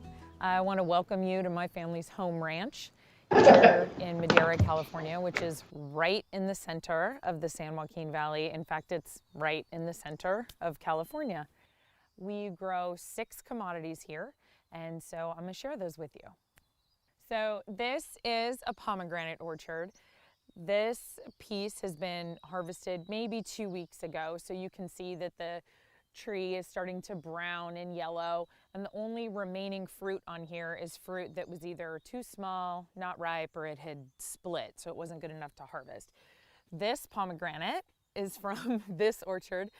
This big ol', pomegranate's big as your head. This is a wonderful variety pomegranate. There are actually like over 300 pomegranates commercially grown throughout the world. Some of them are yellow, some of them are white. Here in California, where we grow 100% of the nation's pomegranate crop, we grow predominantly 3 varieties. The main one is Wonderful, which is this one. There's Early Wonderful. You can correctly assume that that gets ripe a little before this. And the other is Foothill. One thing that people kind of don't know or maybe don't understand about pomegranates is you hear people say, or they even sell you in the grocery store, pomegranate seeds. The little ruby red kernels in here are actually called arils. And the reason it's called an aril and not a seed is because it contains the seed and the juice. Most fruit and nut trees, not all, but most, make their first crop, which is not a full crop, in what we call third leaf. So it's the 3rd time that tree makes leaves. And the reason we say third leaf or 4th leaf is because you might plant in spring or you might plant in winter. So we're counting from the time that that plant made leaves. So with pomegranates, this is actually a high density hedgerow. So these could be mechanically harvested if you were harvesting just for juice, but we harvest predominantly for whole fruit to be sold like this or for processing to arils. So the fruit is cut in half and there's a machine that kind of pounds on each half of the fruit, and that's how the arils come out. And then when you see them in the little packets or frozen IQF, that's how they've been processed. So the life cycle of a pomegranate is in spring, you start to see these really gorgeous red blossoms, and those blossoms will become the fruit. It becomes actually the crown. The fruit begins to grow and stretch, and it's green. So it stops being red for a little bit. It's green, and then it starts to turn red again. And then we're testing for size and sugar, and that's how we decide when to harvest.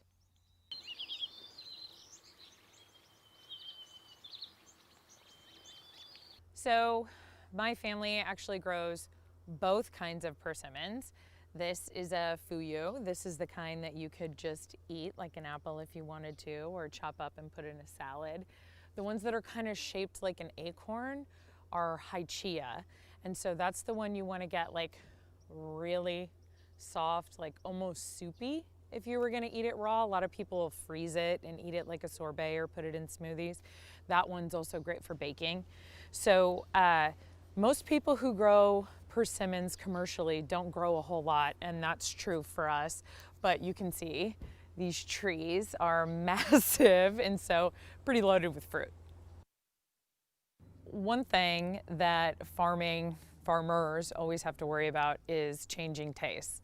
Sometimes it works in your favor, sometimes not so much. And I think the persimmon is a really good indication of that. So it used to be throughout California you could find persimmons, and then any place where there's a group of Japanese farmers. So really when you see people of like Greek, Middle Eastern, Italian descent, or Japanese descent, they planted some persimmons. But the general populace wasn't really familiar with this little guy, and it's really influencers and the internet and also the availability of direct shipping that has made the persimmon a little more popular, which we're not upset about. My family doesn't grow citrus commercially, but like a lot of farming families around here, open ground is available ground. So we have a number of citrus trees here, and I just wanted to bring you here to talk about the huge role that the San Joaquin Valley and Southern California plays in national citrus. So we grow just over 50% of the citrus in the nation, but we grow over 80% of the citrus that's consumed fresh. So the little mandarins that have all different kinds of names depending upon which brand you're buying, navel oranges, and over 90% of the fresh lemons come from the state of California. The preponderance of those come from the San Joaquin Valley and the upper portion of Southern California. So like Ventura, Oxnard kind of space. So this is the remains of a DOV raisin vineyard. So DOV means dried on vine. And when we talk about sort of changing consumer tastes and how that affects farming, also growth in technology and labor pressures, water pressures, all those things affect how we farm and the varieties we farm. So this field is actually planted in Selma peat, which is a hybrid variety of grape, specifically, not only specifically for raisins, but specifically for DOV raisins. So instead of laying the raisins on the ground, which was the traditional way to grow them, and then having the sun dry them and taking the risk of rain and dirt and everything else that could get in the fruit, and then having to do reconditioning, which was cleaning and reprocessing the fruit if it rained or if something gross got in there, if you got mold. We clip the canes, and then the raisin bunches actually dry on the vine. We are then able, and this is a big advantage, we are then able to mechanically harvest this entire vineyard. Then the raisins never have to touch the ground. They never have to touch the dirt, but they're still sun-dried. And because they're dried on the vine, they're actually a little meatier and retain more flavor. My family also grows prunes and almonds on this ranch.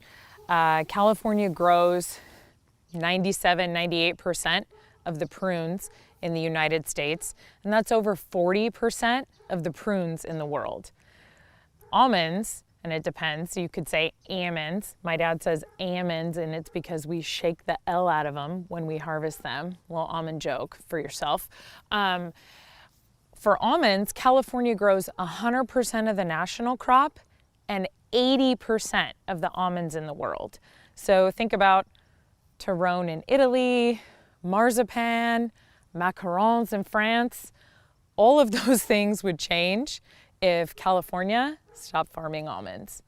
So I brought you out at night, and I did that because this is my favorite time out here. We're not running equipment, you can hear birds chirping, and you get to see sundown.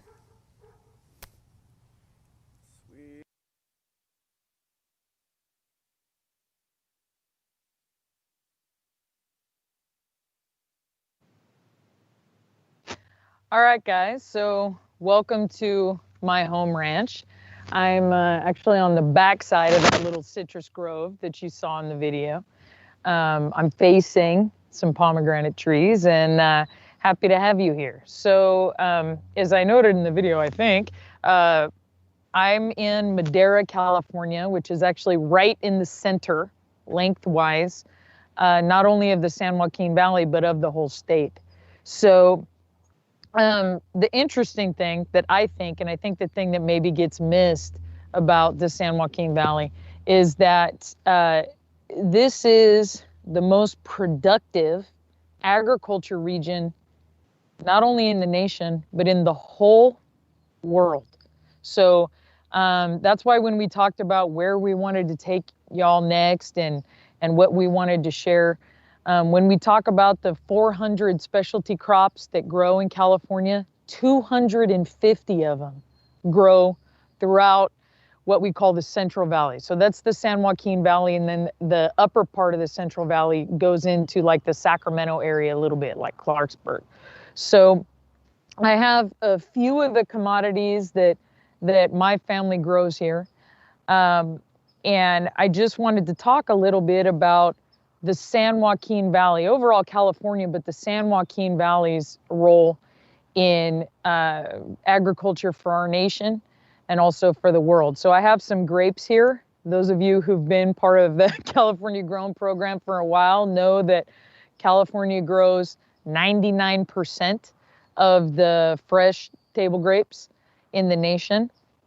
The preponderance of those are grown within the San Joaquin Valley, and there's also some grown in Coachella. So depending upon the time of year, you can swing by like a music festival and get some grapes. Outside of that, San Joaquin Valley. So, and when we give you these crop facts, when we give you these percentages, when I say 100% of the dried figs and 98% of the fresh figs are grown in the San Joaquin Valley, that doesn't mean that there's not somebody with like 2 fig trees in Florida. What it means is the total commercial production. So when we're talking about throwing out these numbers about produced agriculture, this is the agriculture that actually gets distributed to people, not only through grocery stores and restaurants and hotels and like that, but also even through farmers markets, CSA, and direct ship. So if it can be tracked as a commercial commodity, that's the percentage we're giving you. And one of the things I talked a little bit about was almonds or almonds. That crop and tomatoes, California, and in the Central Valley, the San Joaquin Valley, produces 50% of the canned or processed tomatoes, so jarred too, right, in the world. So different dishes throughout the world would change, or there'd be, scarcity or whatever, if the San Joaquin Valley stopped farming tomatoes. So I think growing up here, if you look at both sides of my family, I'm actually 5th generation farming on one side and 4th generation farming on the other side. So when I grew up, roughly in my teen years, is when people started talking about farm to table, and I really started hearing about the slow food movement and eat the seasons. And I was like, well, duh, right? Because that's growing up here. I certainly understood that I grew up in agriculture. I understood that I grew up in farming. I understood that Bobby Holding, who lived down the street from us, farmed tomatoes and corn. So he would leave them on our porch as he was driving home. And then my family would do the same with grapes and pomegranates and raisins when it was our time to harvest. But I didn't really understand the depth and the breadth of what my region means to the whole world till I really started traveling as a young adult. I was in Illinois at one point. Hi, Terry. Our buddy Terry's in Illinois today, I think. And I was talking about pomegranates and persimmons, and they said, which one is the orange one? And I realized that things, and of course I know that some of the things we grew up eating were slightly obscure, but that there were people who couldn't even identify the things that my family actually farms if they weren't within one of the coasts and they weren't eating at that time. Sometimes you really even needed to go fine dining. There are a lot of people who in the center of the country hadn't really seen an avocado like this, right? They'd seen guacamole maybe, and maybe prepackaged. Certainly as agriculture has changed and consumer desires have changed and consumer education has changed, that's changed not only the crops we grow, but the distribution channels. I talked a little bit about persimmons and direct shipping. I think some of you have seen these guys, right? These caviar limes, right? This is not something that we grew here previously in any kind of quantity. It's still pretty small quantity now, but this is something there never would have been demand for anything other than super upscale until recently. So one of the things that I think gets missed, and Cher hit it when she talked about the federal government adopting California protocols, is because we're the #1 agriculture producing state, and because we have the largest agriculture producing region in the world, We also work very heavily in terms of innovation.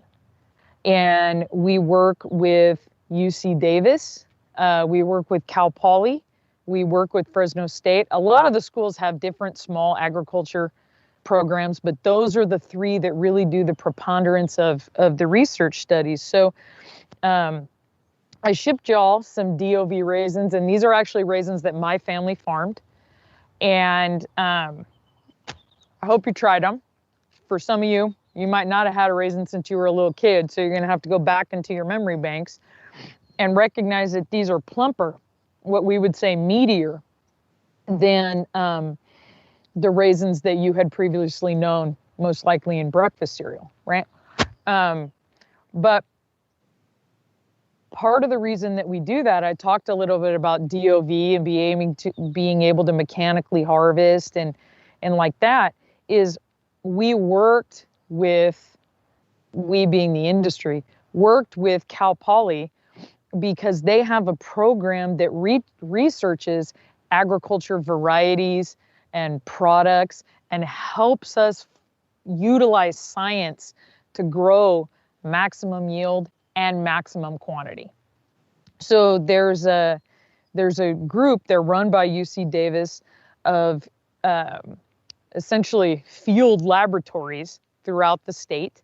The biggest one is in Winters, California. There's another one at Davis. They're called germplasms. And you heard Jason say that they work with UC Davis to get healthy plant material before they plant. And I think to bring everybody into that understanding, when we talk about plant breeding or applying those levels of science, we aren't necessarily talking about manipulating the plant material in any kind of way. We're just looking for the healthiest plants, the best breeds, both for the consumer and for the grower. And then also we apply science to make sure that we're growing for maximum yields.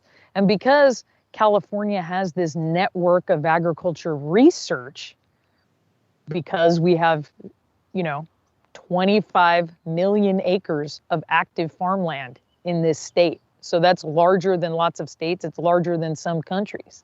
That's how much active farmland California has. So because we have all that and we have this research program, we're able to really look at exactly how much water does this persimmon need? Exactly how much water does this blood orange need? Which varieties of blood orange will be the most successful on store shelves, not just for the consumer, their process of eating it, but for us in growing it and making sure that we can grow a product that doesn't have disease or doesn't have marring on the skin. There's a question about that? Kate Ramos is asking, can you dry anything on the vine? Can you dry anything on the vine? Unintentionally, sure. So I think you could dry things that grow in the same nature as grapes. So I don't see why you couldn't dry berries on the vine. You certainly can dry any kind of grape on the vine. You'll hear a little bit, Roland, when we talk about olive oil. One of the problems, though, one of the challenges in agriculture is something called mummies. So mummies would be fruit on this tree that should have been harvested in the last harvest that now draws resources from that tree or vine, right? But is no longer a good piece of fruit, right? So certainly in anything that we're going to mechanically harvest, if you're going to dry something on the vine, you would want to make sure that you are still harvesting it such that you don't have a mummy problem or that tree or vine isn't continuing to draw resources. You saw, I think, in the process of DOV that we cut the canes, right? So that fruit is still hanging, it's still sun drying, but it's no longer drawing anything from the main vine, and it's also no longer taking in water and nutrients. So that's one of the critical things. That's even, prior to harvest, you saw with sweet potatoes, they shave the green off.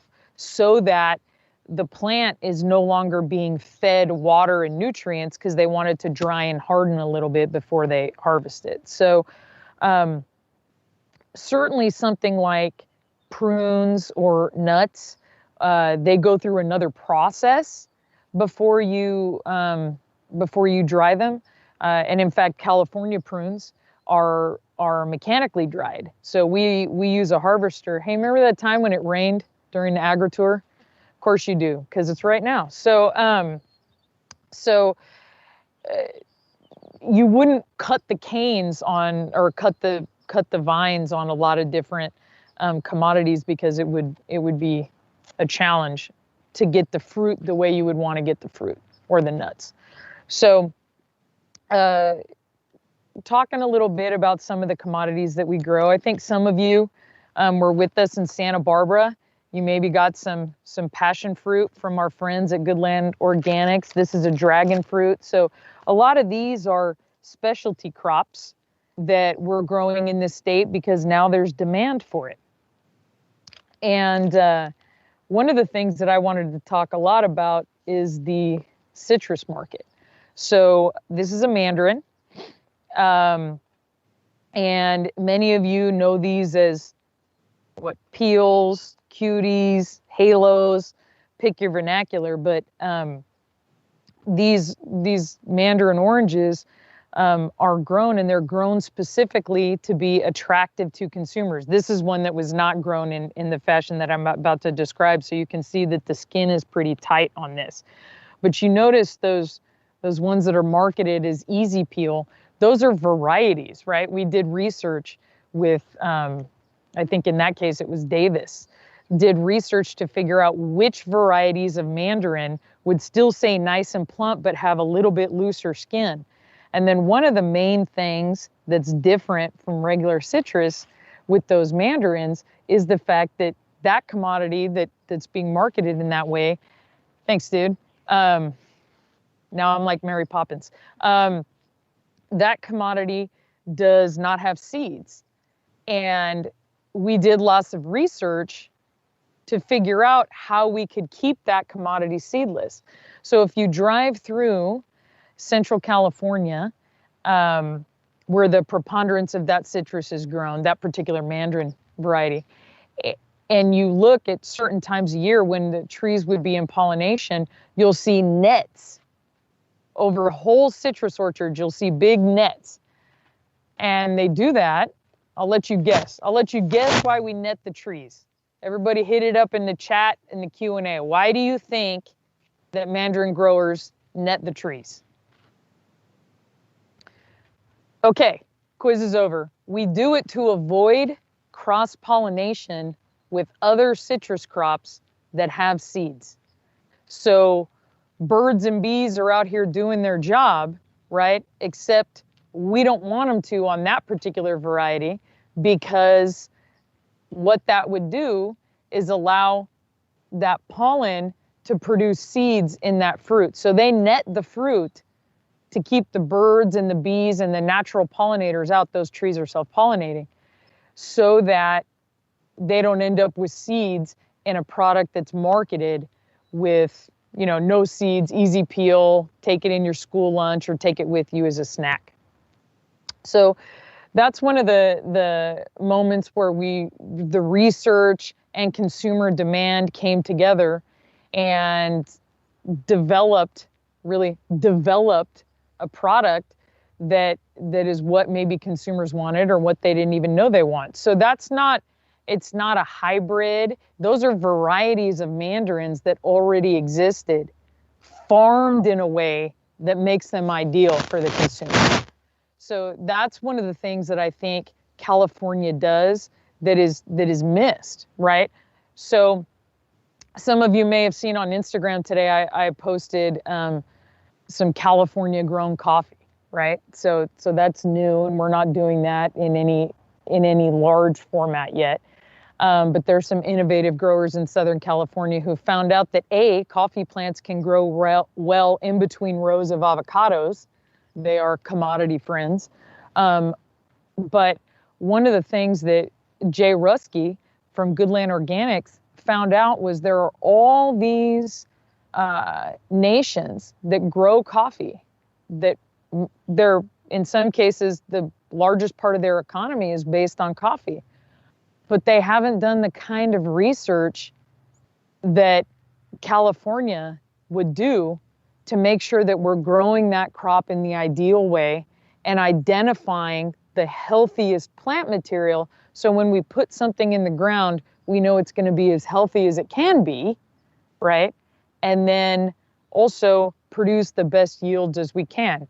One of the things with certain plant diseases is that if a plant had a particular disease and something cross-pollinated from it or whatever, it could spread that disease to the rest of the field or the rest of a plot or the rest of the acreage.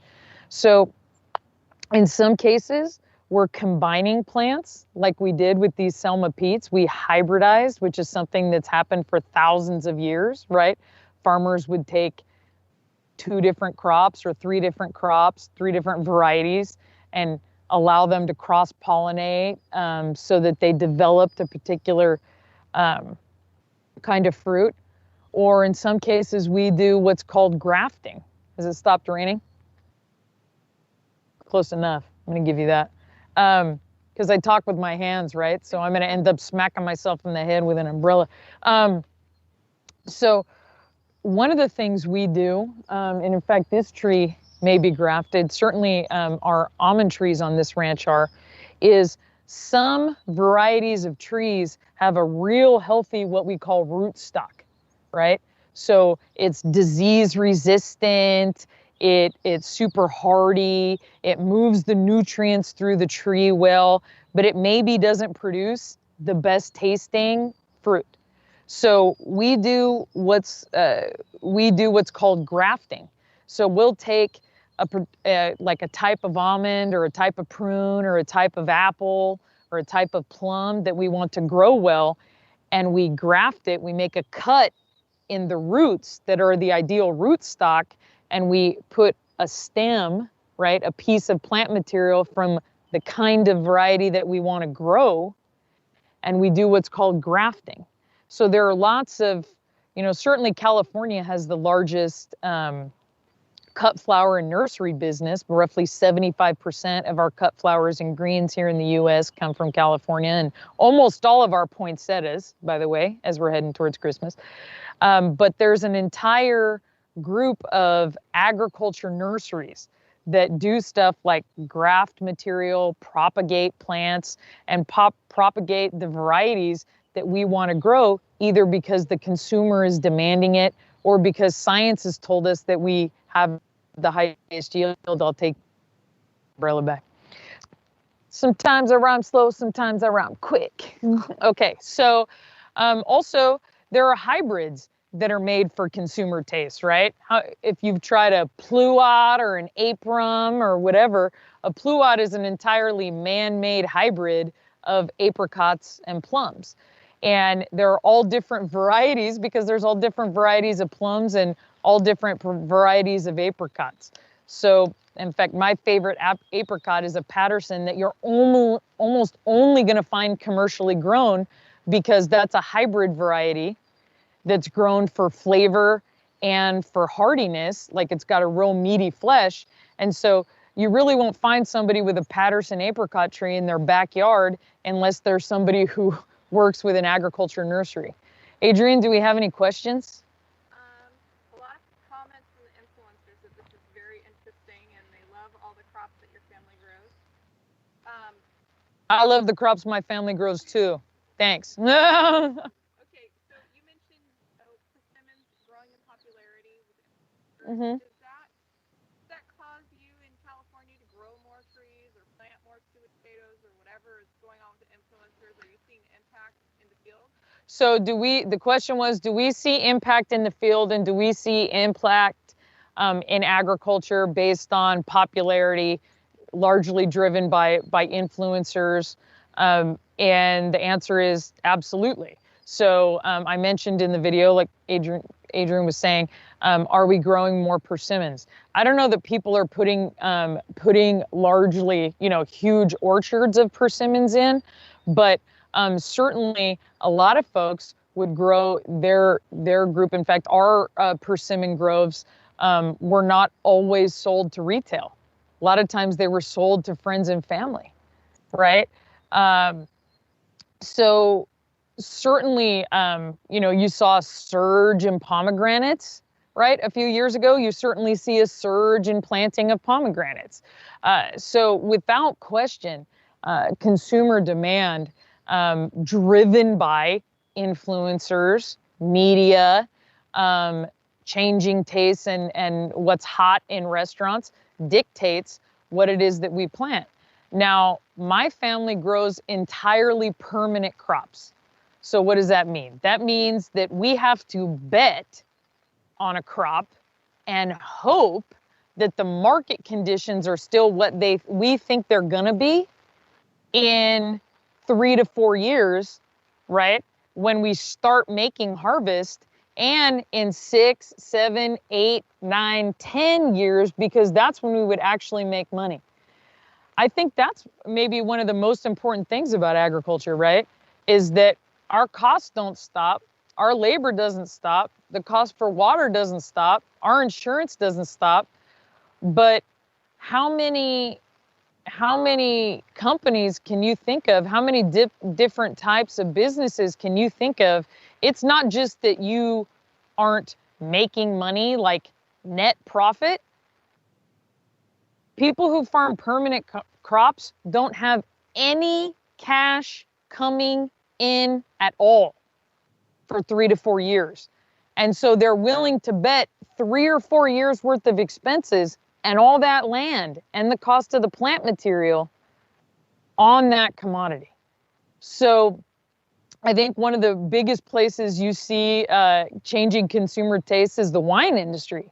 I'm super excited that you're going to hear from Nancy Light and Allison Jordan later. My family grows wine grapes. We grow pomegranates, persimmons, prunes, almonds, grapes for raisins, and we grow grapes for wine grapes.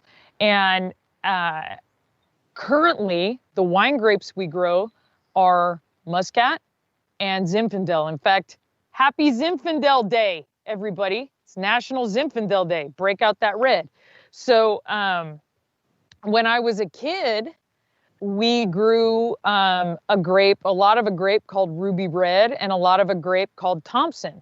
And Thompson was sort of a universal grape. You could make raisins out of it. You could grow it you could grow it to table grapes. And it also could be put into wine because it was a neutral white. But Thompsons require a lot of labor. And as the American consumer changed away from like table white and into specific varietals, as the consumer came to know different varietals, right? The consumer demanded different varietals. The year before the movie Sideways came out, the Merlot market was hot. There were large-scale wineries paying growers to plant Merlot, betting on it because they needed it because they couldn't get their hands on Merlot. It was so hot. So they were betting, right, that in 3 to 4 years, Merlot was only going to grow. And then a movie comes out and it gets legs and the guy screams, "I am not effing drinking Merlot." And the market for Merlot completely tanks. So then you have, for a while, my family was not growing Muscat.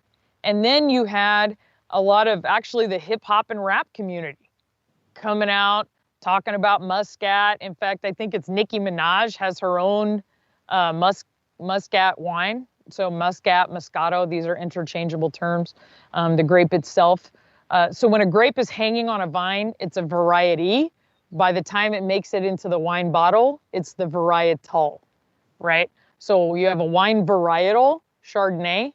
Chardonnay grape is a variety of grape.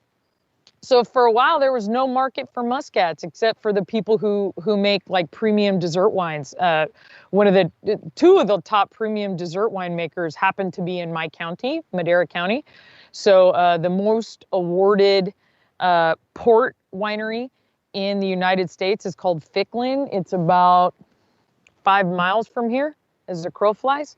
And then Quaddy is a well-known muscat. They make a port that they call Starbird. They make vermouth, and then they also make a number of wines that are from the muscat grape. But those were really the only people in the market for muscats.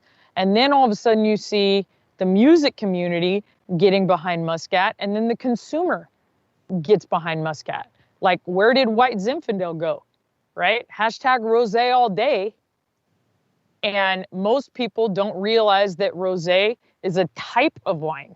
It's not made from a specific variety. There isn't a variety of grapes that make rosé. You can make rosé out of a number of grapes.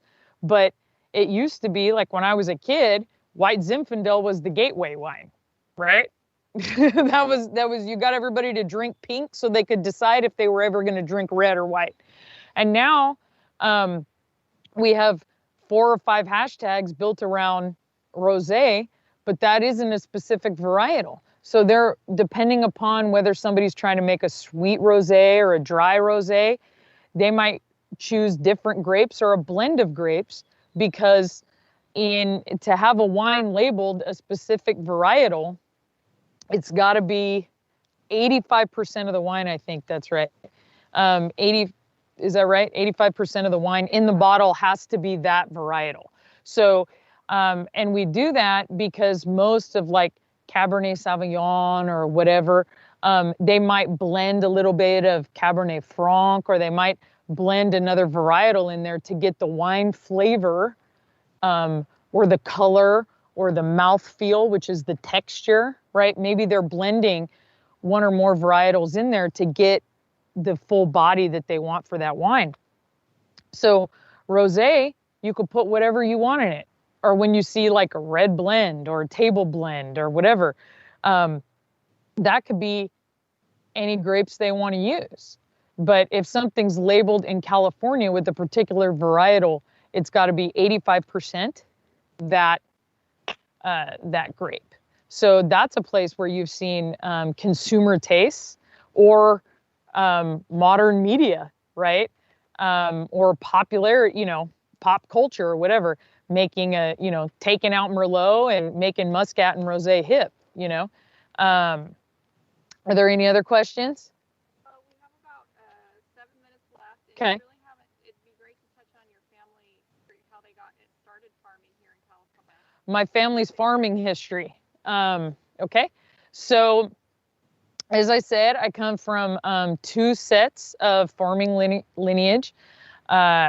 I have sort of the Armenian side of my family and the Italian side of my family that both, which now explains my booty and my arm hair, right, everybody? Okay. And my desire to wear large jewelry all the time.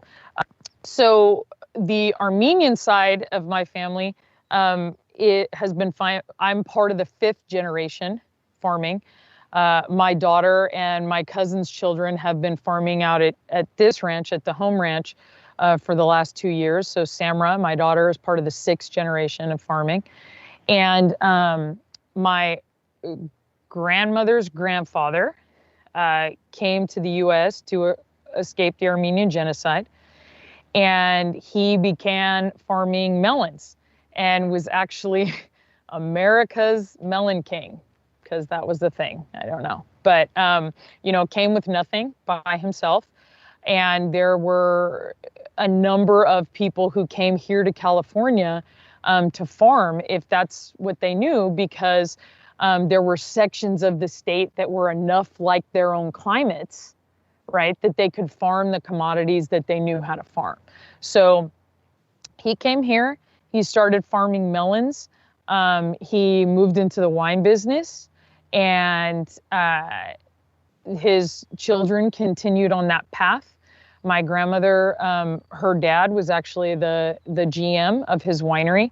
And then he came here and bought this ranch with a partner. So there's a building right over here that is now my dad and my cousin and my uncle's office. It was my grandmother's house as a child. And I lived there in college. And then the company's expanded enough that that's now been remade into the office. So It was her father that purchased this ranch, and we've been farming this property ever since. But when I was a kid, this was all grapes. So this was raisins and some wine grapes. As I said, we had a couple varietals that we grew that could have been made into multiple end products. And then over time, there was a small pomegranate orchard and a small persimmon orchard, but those were planted predominantly for personal use. So my family has been having a pomegranate squeeze since before even my father was born. And we would make juice, right, and then keep it frozen for our family and our friends' use. So I grew up eating pomegranate jelly. Grenadine, the mixer that you see at bars, is named for the pomegranate. It initially was because Granada is the Spanish or the Italian term for pomegranate. And so grenadine was originally cooked down pomegranate juice with some sugar, much like pomegranate molasses. And then, you know, it's cheaper to make red corn syrup with dye. So most bars call that grenadine. But I grew up drinking real grenadine. My dad would cook it down for me. And then over time, we've added almonds and prunes and pomegranates based on changing tastes. So my grandfather, so my Italian side of my family, moved here for similar reasons. When they immigrated, there was a farming community here and a community of Italians, because at that time they spoke Italian, and they farmed grapes because that's what they knew how to do. And he met my grandmother, and then that's the general explanation for the rest of us. But that's our farming history. That's how we ended up here. And I think one of the other main things, I know we're going to cut here in a bit, is that farming is a lifestyle. You see a lot of us talking about the fact that we're generational. It's not cheap to get into farming, particularly in California. But also, this is a lifestyle. Steve Schaefer, one of my mentors, who's a great farmer around these parts, said the biggest part of farming is putting your shadow on the ground every day. And so we talk about farmers and farm workers, but farmers are farm workers.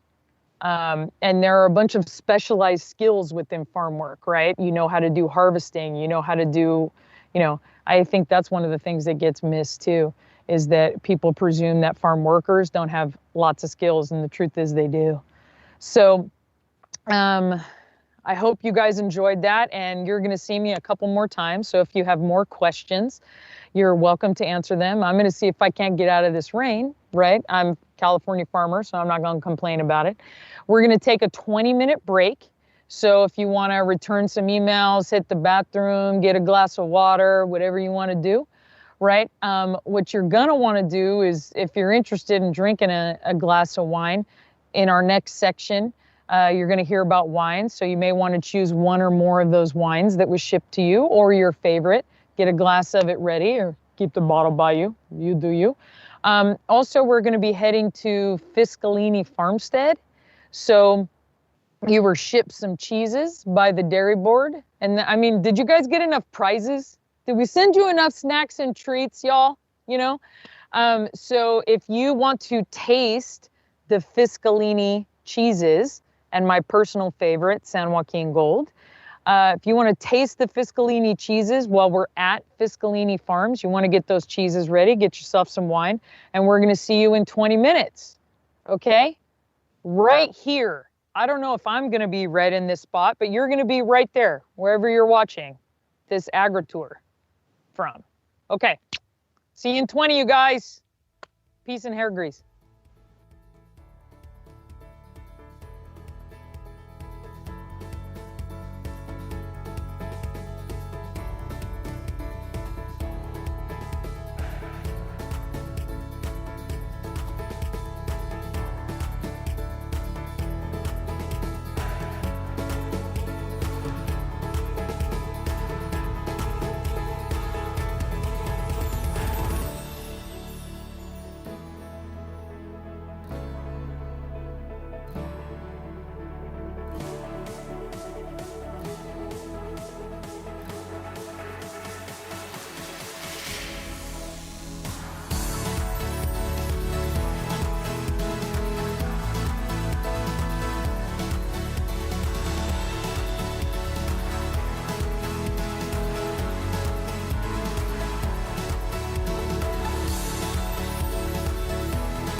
Do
you want to dance?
Hey guys, we're back. Hope you got a glass of wine and some cheese, right?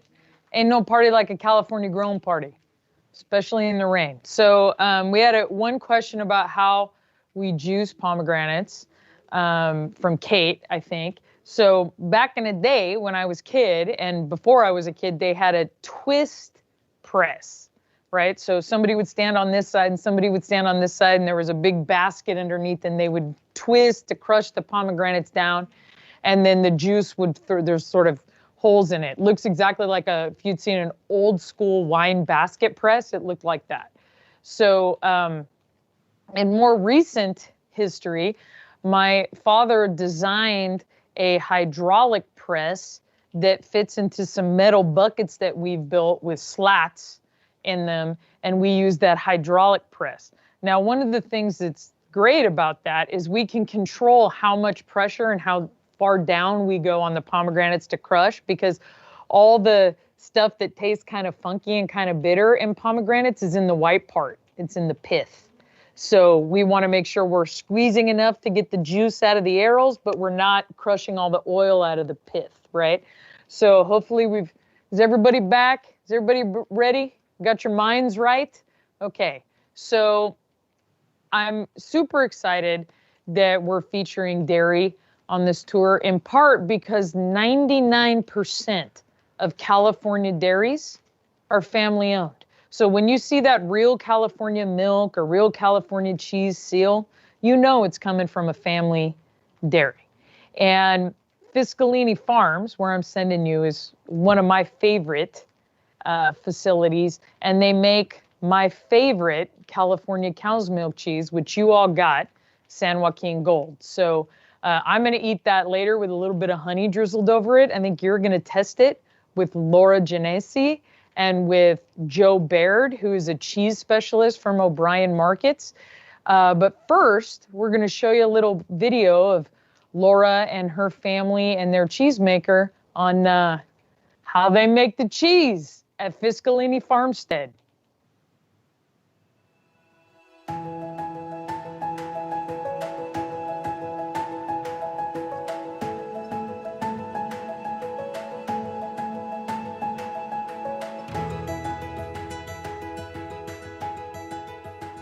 The Fiscalini Farmstead story started in 1914 when my great-grandfather immigrated from Switzerland to California to start a dairy farm.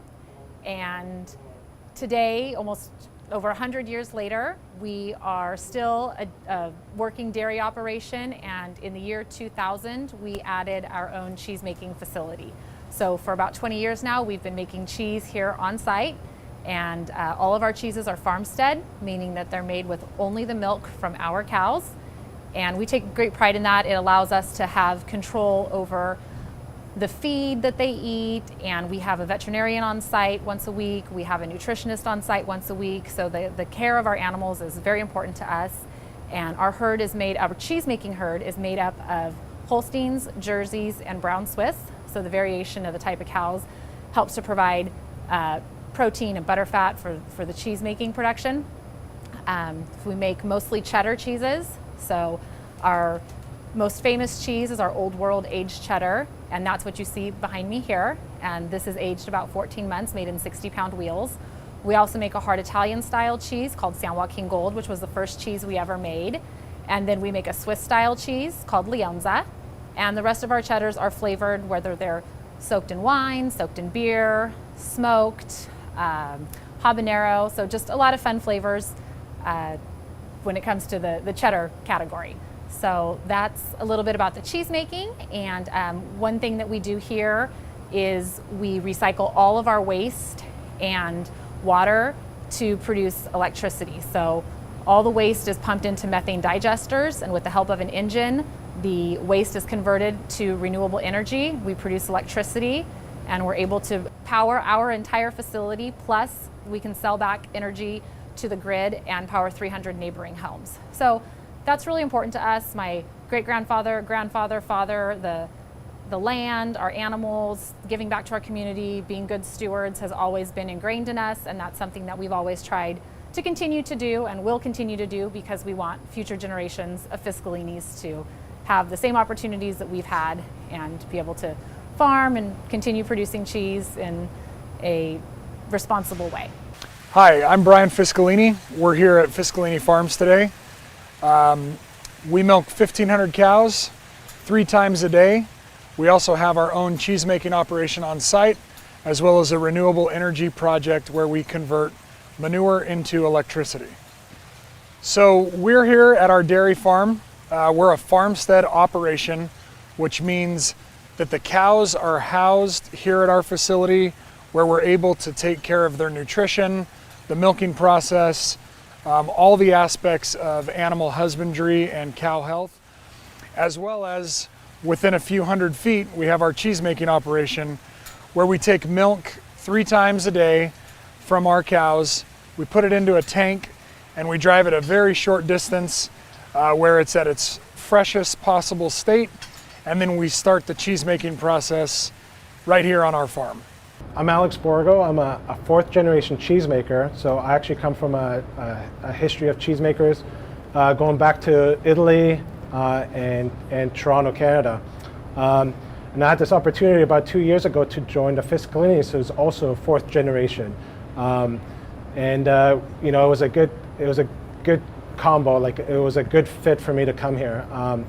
With my history of cheese makings, from Italian style cheeses to fresh cheeses, to join somebody like a family that has a history of in the cheddars and stuff, to bring my experiences with, you know, they've been making cheese for 20 years.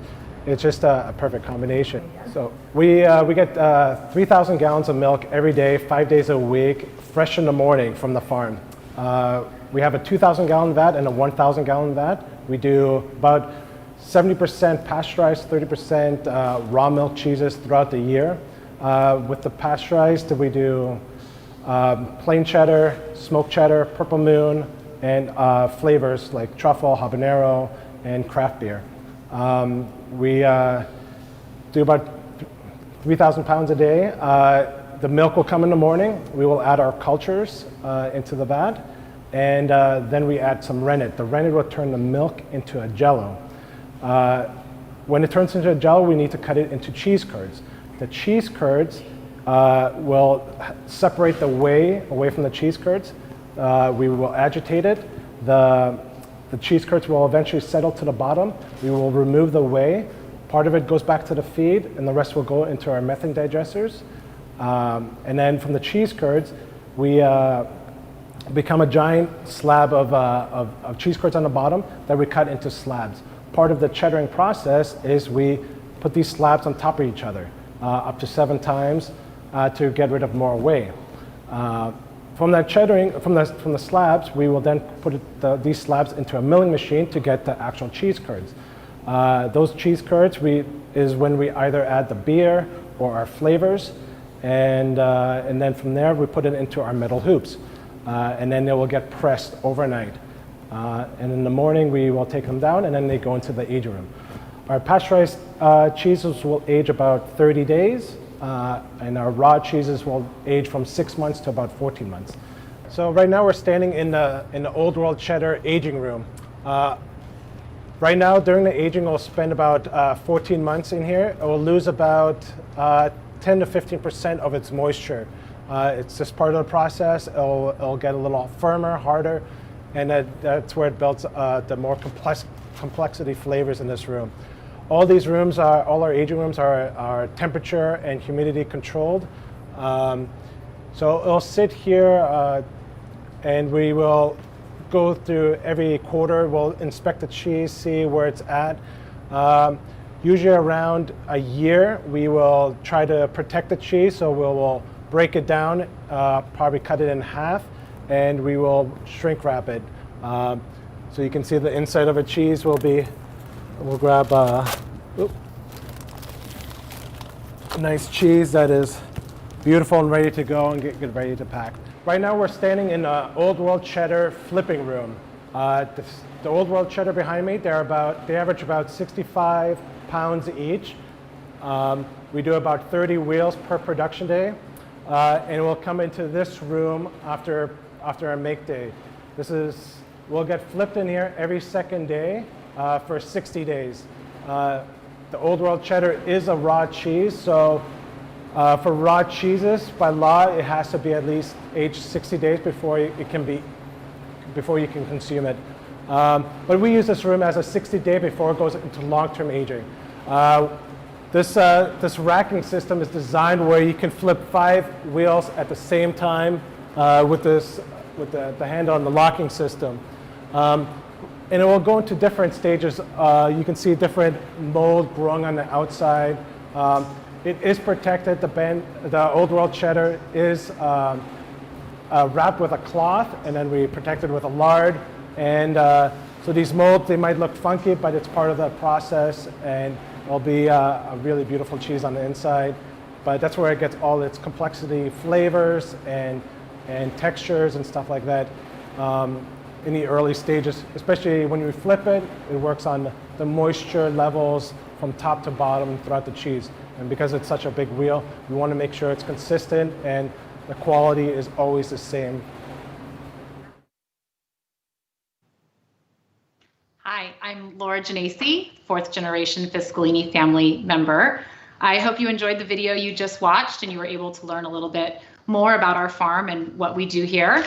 This is Joe Baird, a cheesemonger and culinary consultant. He lives locally here in Modesto, and we've been family friends for about 20 years, ever since we started the cheese company. And he's with O'Brien's Market. He knows more about cheese than anyone I know, so we invited him to be with us today to talk about 2 of the cheeses that you have in front of you. So thanks. Take it away. So today we're going to talk about Fiscalini's aged cheddar. It's the Old World Cheddar. This is a bandage wrap cheddar or cloth bound cheddar. This is a raw cow's milk cheese made on their family farm, which is considered a farmstead cheese. It's from their own herd of cows. The milk is milked early in the morning and then brought to them, and then the cheese is made the same day. This is an 18 or 14-month-old cheddar cheese made of raw cow's milk. Raw milk is very special, especially in the United States, because it has to be aged over 60 days before it's allowed in the United States to be sold. So this is their Old World Cheddar. Applications for this style of cheese. It's a sharper cheese since it is aged. You have crystallization built up in it from the aging process. So this is slightly crumbly. So it's a great cheese to crumble or shave over salads, pastas, in panini sandwiches. So there's many uses for this style of cheese. This is a cheese that it is cheddar. So the word cheddar comes from the cheddaring process, where if you look at the cheese and the crumble from it, the cheddaring process is where they stack the curds and they stack them, heat them up again in the cheese vat. And what that does is it blends the proteins together, helps meld the cheese curds together. And then they cut them by hand. And what it does is it creates what we call the cheddaring process. So that's where the word cheddar comes from Cheddar, England, and they developed its own process. So this is Old World Cheddar. aged for 14 months. You can see it here. This usually comes in 50-pound wheels. This is also the only American world champion cheddar. It's 3-time best cheddar in the world, made right here in the Central Valley of California, which is very special. And they've been making this cheese for close to 20 years now. One of my all-time favorite cheeses. It's such a great cheese to pair with dark beers, red wines, or any type of hoppy ale as well. The next cheese we're going to move to after the cheddar. And I do recommend when you're tasting these cheeses, you start with the milder cheese. The sharp cheddar would actually be the last cheese you would taste before you taste the San Joaquin Gold. San Joaquin Gold is what I like to consider the Fiscalini's firstborn cheese, their first child. It's kind of their flagship cheese. This is also made from their own cow's milk.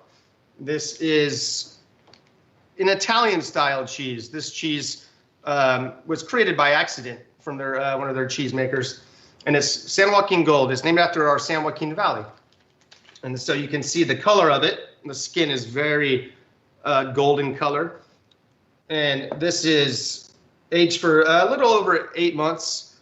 And what this is like I said, it's an Italian-style cheese, kind of replicated after aged Fontina.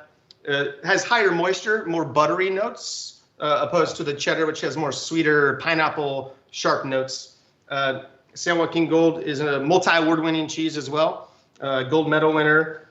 And it's a great cheese because of its moisture, that you can shave it, you can curl it. This is a cheese that I really love to, let's say for Thanksgiving next week, this would be a great cheese to shave inside green bean casserole and finish it off and bake it. So you get this really high moisture, creamy green bean casserole. You can use it also on burgers. It's a great cheese to use for soups because of its thickness. This is a cheese that you can also use for like a raclette, which is a melting cheese. So you can heat it, melt it on top of potatoes or meats, sausages. So this is San Joaquin Gold, milder, more buttery notes. Very also similar to aged Gouda, so because of its high caramel notes. One of our most popular cheeses that we sell at O'Brien's Market here in Modesto, and it's a good gateway cheese for someone who doesn't want anything too sharp. So it's a great way to start off with this style of cheese. So this is San Joaquin Gold, made by Fiscalini Cheese Company. All right, so now I'm going to talk about some of the other cheeses that we have made over the years. It's never an easy process to try and decide what to release next. You know, trends are changing, consumers' taste preferences are always changing. So when we first started making cheese, we went with spices. We've made dill, sage, tarragon, saffron, garlic. We even did a red pepper. And so that was just trial. You know, we were constantly trying new things. The spices were easy to access, and we could actually add those spices into the vat. So we released a lot of different flavors, and we just kind of tried to determine what took off best, what was the most popular, what were people enjoying. And over the years, those selections have changed. What we offer has definitely changed. I'm going to start by talking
All right, sorry about that. We're back.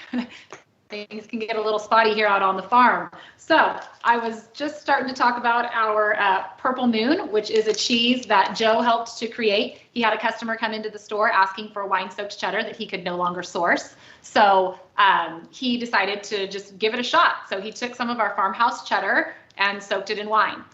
The next morning, he had a beautiful purple piece of cheese. So he then decided to start sampling it to customers in the store, kind of trying to see what people thought about it.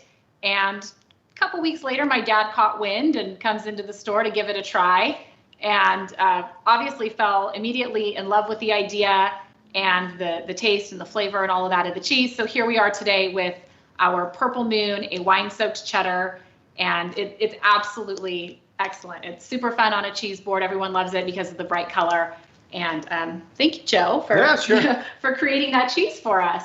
Another cheese that I'm going to talk about is our craft beer cheddar. So we had such success soaking our cheese in wine that we thought, why not soak it in beer? So we partnered with a local brewery called Dust Bowl Brewing Company out of Turlock, California. And again, it's really great to have partners here in the Valley. We actually, my brother and I went to college with one of the owners of Dust Bowl. So there's that connection. He's also from a dairy family. And it was just nice to have great people like that to work with and to be able to promote their beer along with our cheese. Craft beer is super popular right now, all kinds of breweries popping up. So we were just kind of trying to keep with the trend and do something that we thought consumers would like, and it's been a hit. We've also done some things that consumers maybe wouldn't enjoy, like soaking beer in whiskey. And again, tried to partner with a local distillery, and that was really an intense flavor, pretty strong. We decided not to take that cheese to market. So it's kind of trial and error. It's a lot of fun. We make a lot of different cheeses just in-house, and then we taste them ourselves. We share them with friends and family, kind of get some feedback, and that's kind of been the way that we've strategized and gone to market.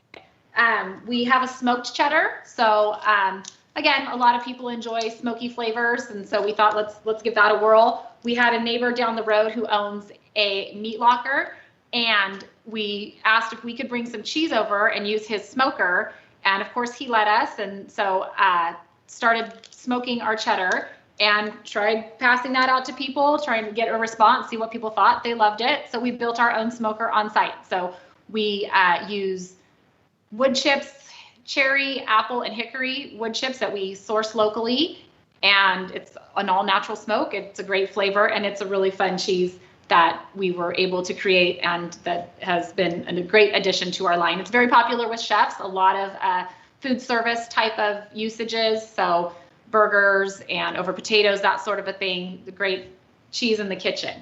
Another one is our habanero cheddar. Who doesn't like something spicy? I know it's one of my favorites. We just decided to add, so we do habanero peppers and then habanero powder, and we add that in the vat. It's a beautiful cheese. It's got a lot of red and yellow speckles throughout it, so it's wonderful, and a lot of people use that with like a jalapeno burger or in a quesadilla. So again, a great cheese for the kitchen.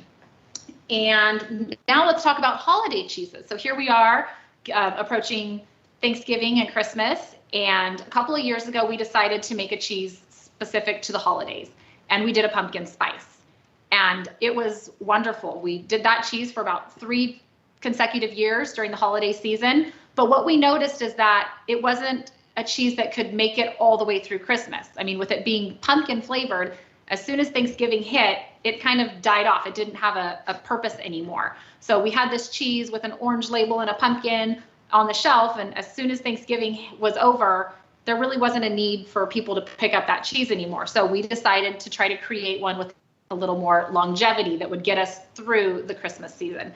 And we came up with our cranberry habanero. So this is an excellent cheese. Again, it's got great color. It's got the cranberries chopped throughout, and then some of the habanero peppers and powder. So it's got a little bit of bitter from the cranberries and spicy from the habanero. It's a wonderful creation, and this is our 3rd year releasing this cheese. So that's been a lot of fun. People are always looking for something new during the holiday season, and we're constantly being asked, you know, what are you going to do this year? What's new and exciting? So it's really been fun to create that cheese specifically for the holidays.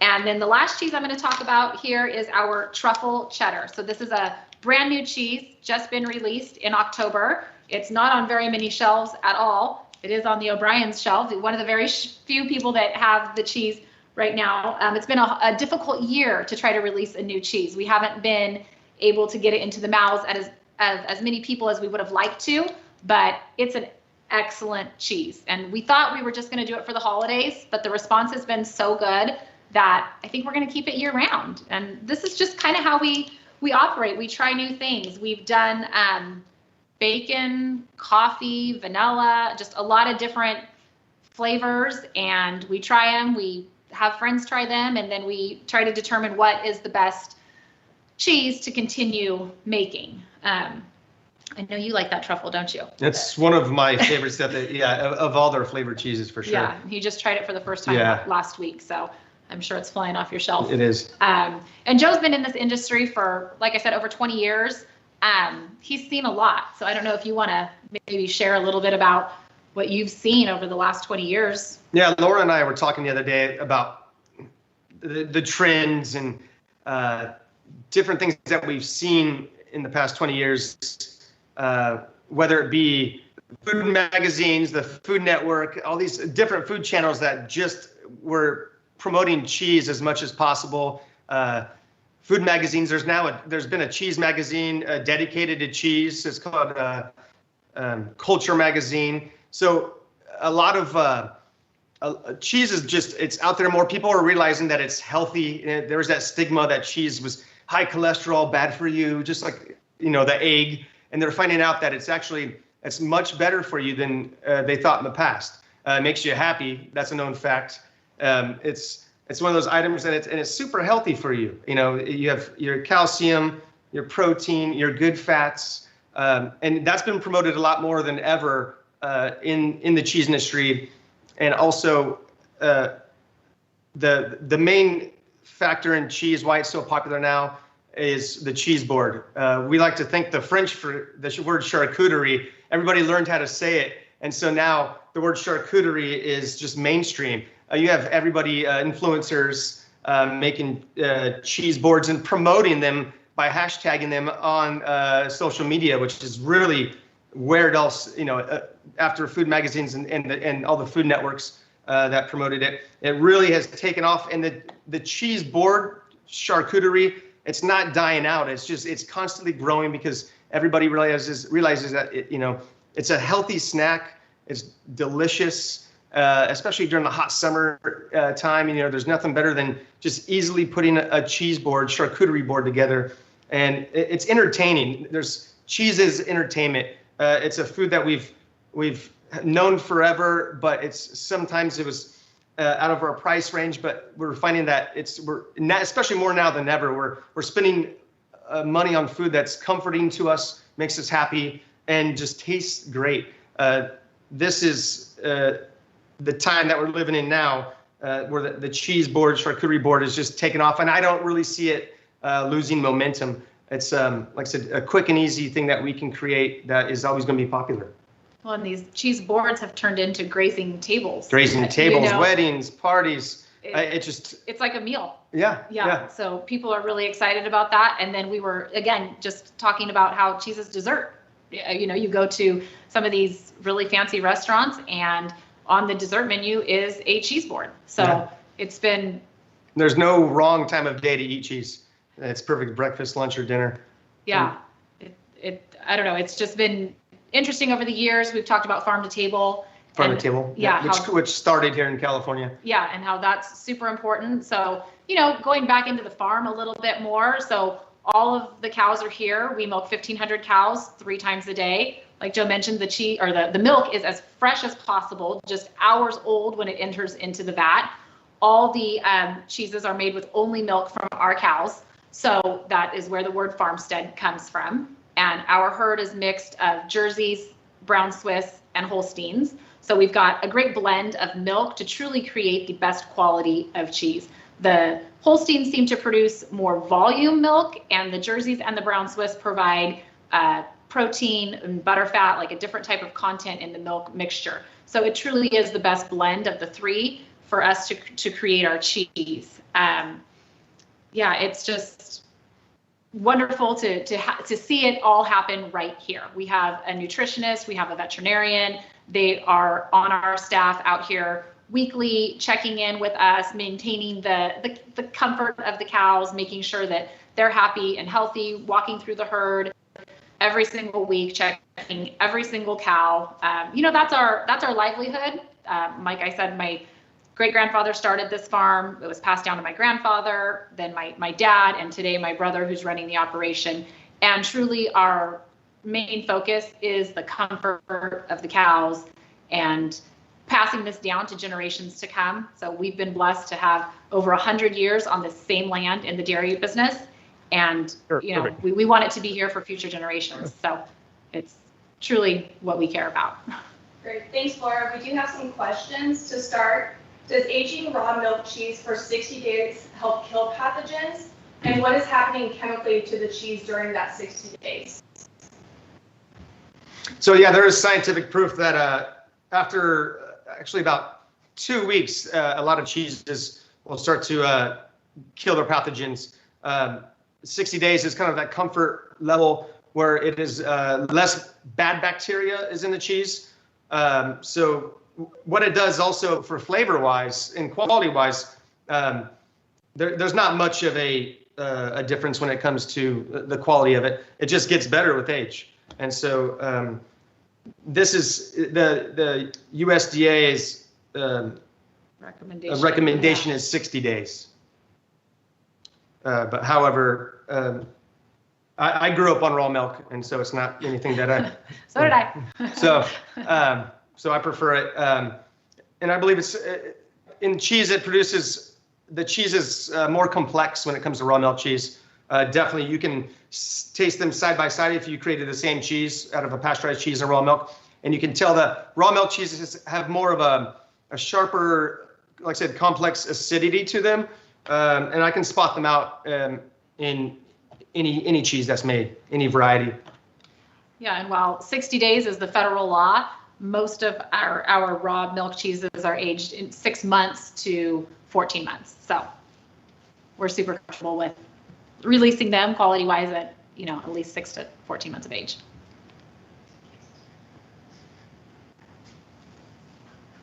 One more quick question. What is the difference in various types of cheddar cheeses as far as how they're made? So you have different styles of cheddar are age and the way they're protected. So what is most common in mass production and commodity style cheese is a vacuum seal. So they'll age the cheese or they'll put the cheese curds in blocks or hoops, and they'll press them in these pistons, long pistons. What it does is it drains the moisture. That's what cheese is it's trying to drain the moisture out of the fat and protein. So what they do is they'll, the younger cheeses like mild cheddar that you see in your grocery store, you'll see it vacuum sealed, and it was always vacuum sealed in a larger plastic wrap. So that's your plastic vacuum sealed aged cheese. And then you have your, what the American cheesemakers during the early 1900s created was the cheesecloth. What it's a cloth that protects the cheese. They'll rub it with lard sometimes to help seal it. So you have your vacuum sealed style cheese for commodity style, and then your artisan, more rustic style cheeses, farm made like the bandage wrap. And so what that does is the cheesecloth helps age it and protect it, where the vacuum seal is the same process, but not naturally a natural rind. This creates a natural rind on it. You can see the pattern from the cheesecloth still on it. Well, thank you. And I hope you learned a lot about all the different style of cheddar cheeses we make in our farm. We thank you for joining us, and we're going to go ahead and turn this back over to Casey. Hey guys. Okay, so now we all know the background on San Joaquin Gold and the bandage wrap cheddar that made it on Oprah's O List, right? I mean, they won a lot of other awards like World Cheese or something like that, but it was on the O List, which is a big deal. I'm Happy to introduce you to my buddy Raleigh. We're going to talk through some of the olive oils that you received and some olive oil tasting points. But first, we filmed a little video in the field with Raul, and we're going to show you how California olive oil gets made.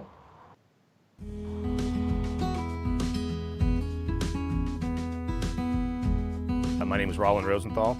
I'm a fourth-generation farmer here in the central San Joaquin Valley of California, and I farm super high-density olives for extra virgin olive oil. The olive season basically starts the day after harvest. We apply a copper solution to the trees, which is organic, and it seals up all the wounds from the mechanical harvester. After that, we kind of let them pull the water off of them, let them lay through the winter, kind of harden off so they can get through the freezes real good. Come springtime, we start our nutrient program and irrigation program. Through the spring is when bloom comes on, usually around late April to early May, depending on the year and the temperature. After that, we prune in the summertime, so we don't have to worry about diseases getting into the cuts that we make on the tree. After that, it's basically still more irrigation, some nutrient application, and after that, we pull the water back so the oil can actually start building in the olives.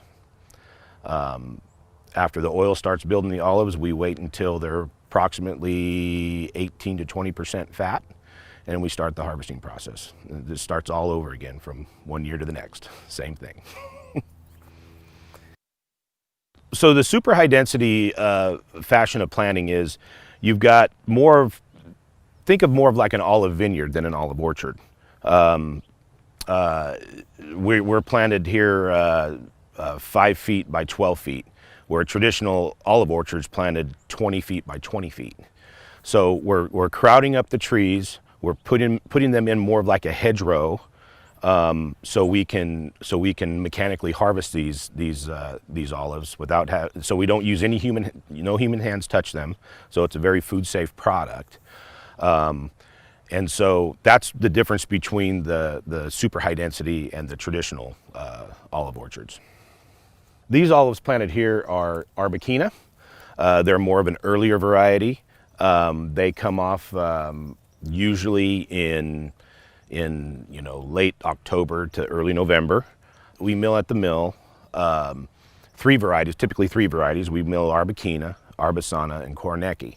And the variety that comes off next would be Arbesana, and then the variety after that would be the Kornecki. All have different flavor profiles, all have different yield characteristics.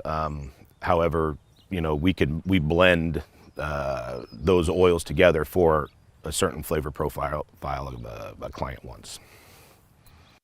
The typical olive harvest, it consists of heavy machinery. We have Broad olive harvesters or dedicated olive harvester machines that come and pick these olives. They straddle the row. They have rods in them that beat both sides of the tree, and then there's a conveying system that is incorporated in the machine that conveys the olives up to the top of the machine and then over to the row into a gondola, and then that gondola ferries the olives out of the field and into the trucks. Our days can consist of 20, we work 22, we work 28-hour days. I know there's only 24 hours in a day, but we've had to do that to beat out some weather and those sorts of things. It's only temporary. There is a light at the end of the tunnel, so you just have to keep moving and keep moving until you get to that light. So after the olives hit the truck drives the olives to the mill. All of our growers are within 50 to 60 mile radius of the mill, so typically we can have those olives there within just a few hours of them being harvested, and they could be milled and have fresh oil in the tank within 3 to 4 hours of harvesting. When the olives arrive at the mill, the truck gets weighed for heavyweight. It gets pulled around to our gantry crane. It gets dumped into the hopper. From the hopper, the olives are conveyed up into what we call a scalper. And what that is, it's a double deck vibratory table with a grid on top. The olives fall through the grid, and all big sticks and twigs go across the top and get sorted out of the olives. From that machine, the olives go to our photo eye sorter. And what that does is it gets more trash, mummies, which mummies would be a piece of fruit left over from the prior year. Anything that's not color oriented with an olive, it gets kicked out with our color sorter. From there, it goes to our rinse table. We just rinse with very fine mist jets. We don't go through a water bath, so that water they're getting rinsed with fresh water all of the time, and not getting tumbled in a dirty water bath. From there, they go up and into our crushers, that's where the paste is made, and that paste gets pumped into our malaxers. The malaxers are basically is where the oil and the flesh kind of come together, and where the character of the oil is made. All the flavors kind of get melded together, and the oil picks up the flavors of the olive in this process. Typically, we malax for about 40 to 45 minutes under heated jackets, but nothing over 83 degrees. From there, it goes into our decanter, and that's where the solids and the liquids are separated. So you have different phases and densities of products, and and it uses centrifugal force to separate the oil, the water, and the pumice. And so you've got pumice coming out of one end, you've got water coming out of one end or the other end, and you got oil coming out of the other side of the water phase. So from there, that oil that we're pulling out of there gets pumped over to our vertical centrifuges, and it gets polished. They call them polishers. So it takes out more sediment and that sort of thing. From those centrifuges, the oil gets pumped over into a holding tank. It gets held there for approximately maybe 1 to 2 hours, and then we go through a filtering process. So the oil is ready to be used right then and there that day. We can bottle it the same day we're milling it if we choose to. The standards in California are so specific is because we want to bring you the best product possible. And what we have to do that is we have to have our oil chemically tested, and it's got all these different parameters that it has to pass chemically. And then it has to go to an organoleptic panel, which they taste it and deem it extra virgin. And what they're looking for are taste defects, whether you have like a frozen olive, or you have somebody had a infestation of olive fly, or some of that effect. Sometimes you have fermentation in the milling process that adds an off flavor to olive oil. So we have to pass these, and it has to taste clean. It has to taste nothing but extra virgin olive oil. It can't have any other off flavors with it or anything. So that's what we have to go through to bring you, and that's why our standards are so high, to bring you a superior product. We filter on the fly as we're milling. So all of those volatile materials get taken off the oil right away. It makes for a better, longer shelf life for the product. It's better for all of our clients in the long run. So that oil can typically be bottled. It goes through. We have a bottling line, a 2,400 bottle an hour Bertolaso bottling line. And that process is we manually put bottles on the line. That bottle goes into the machine. It gets rinsed with nitrogen. So we have 2 shots of nitrogen in the rinsing process. We have a big burst of nitrogen, which blows out any kind of dust or packaging dust that's in the bottle. And then it goes through and it goes to a small poof of nitrogen, which basically displaces all oxygen in the bottle before it goes into our filling turret. Once it's in the filling turret, it gets filled from the bottom up in the bottle. There's a cane that goes down and fills it from the bottom up. And then it goes around, and then right before we put a cap on the bottle, we put a little nitrogen cap on top before the cap goes on. So that will be the freshest oil you could possibly get before the cap goes on. And from there, it goes into our labeler, front and back label, lot code, best by date, harvest date. And we always put a harvest date on our bottles. And then it goes into the case and palletized. The flavored oils that we make are co-crushed. We take a fresh Meyer lemon or a blood orange or garlic or basil, all fresh ingredients, and we co-crush those together with the olives. It runs straight through the crusher just as simultaneously with the olives, and that oil picks up those flavors in the malaxer, picks up those flavors of the blood orange or the Meyer lemon or the basil or the garlic.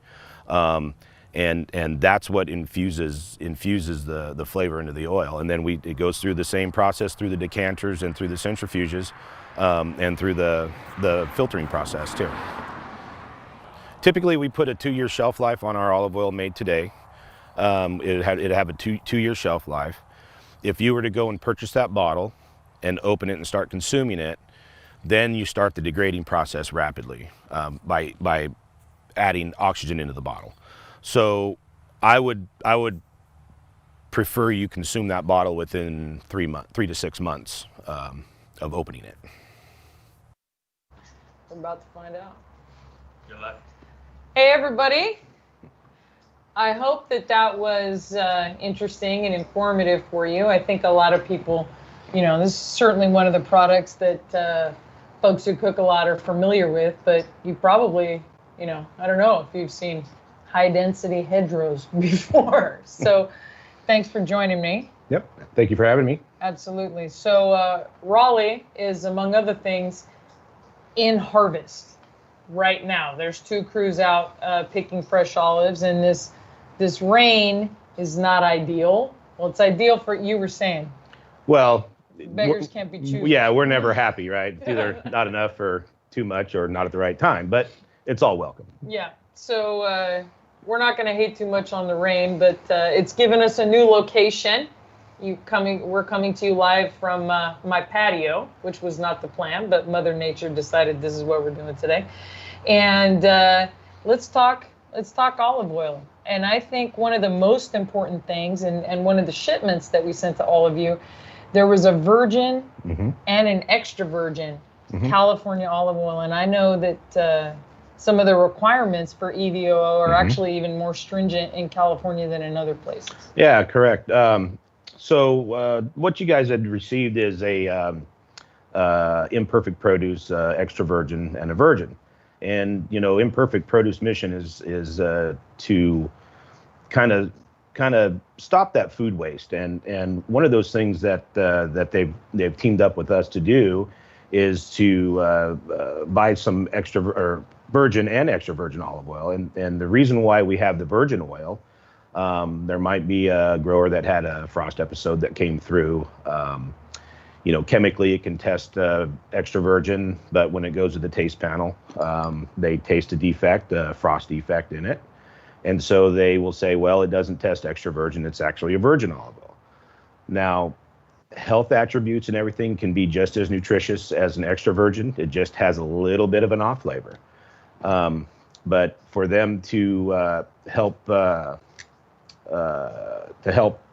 to curb that food waste issue we have here in the United States, they are helping out our growers by buying the virgin oil. And they're getting it at a very good price point, I believe.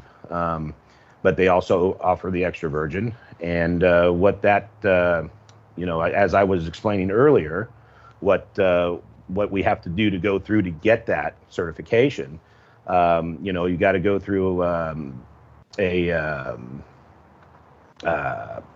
chemical test. Goes to a lab. We send a sample to a lab. They test all these free fatty acid parameters,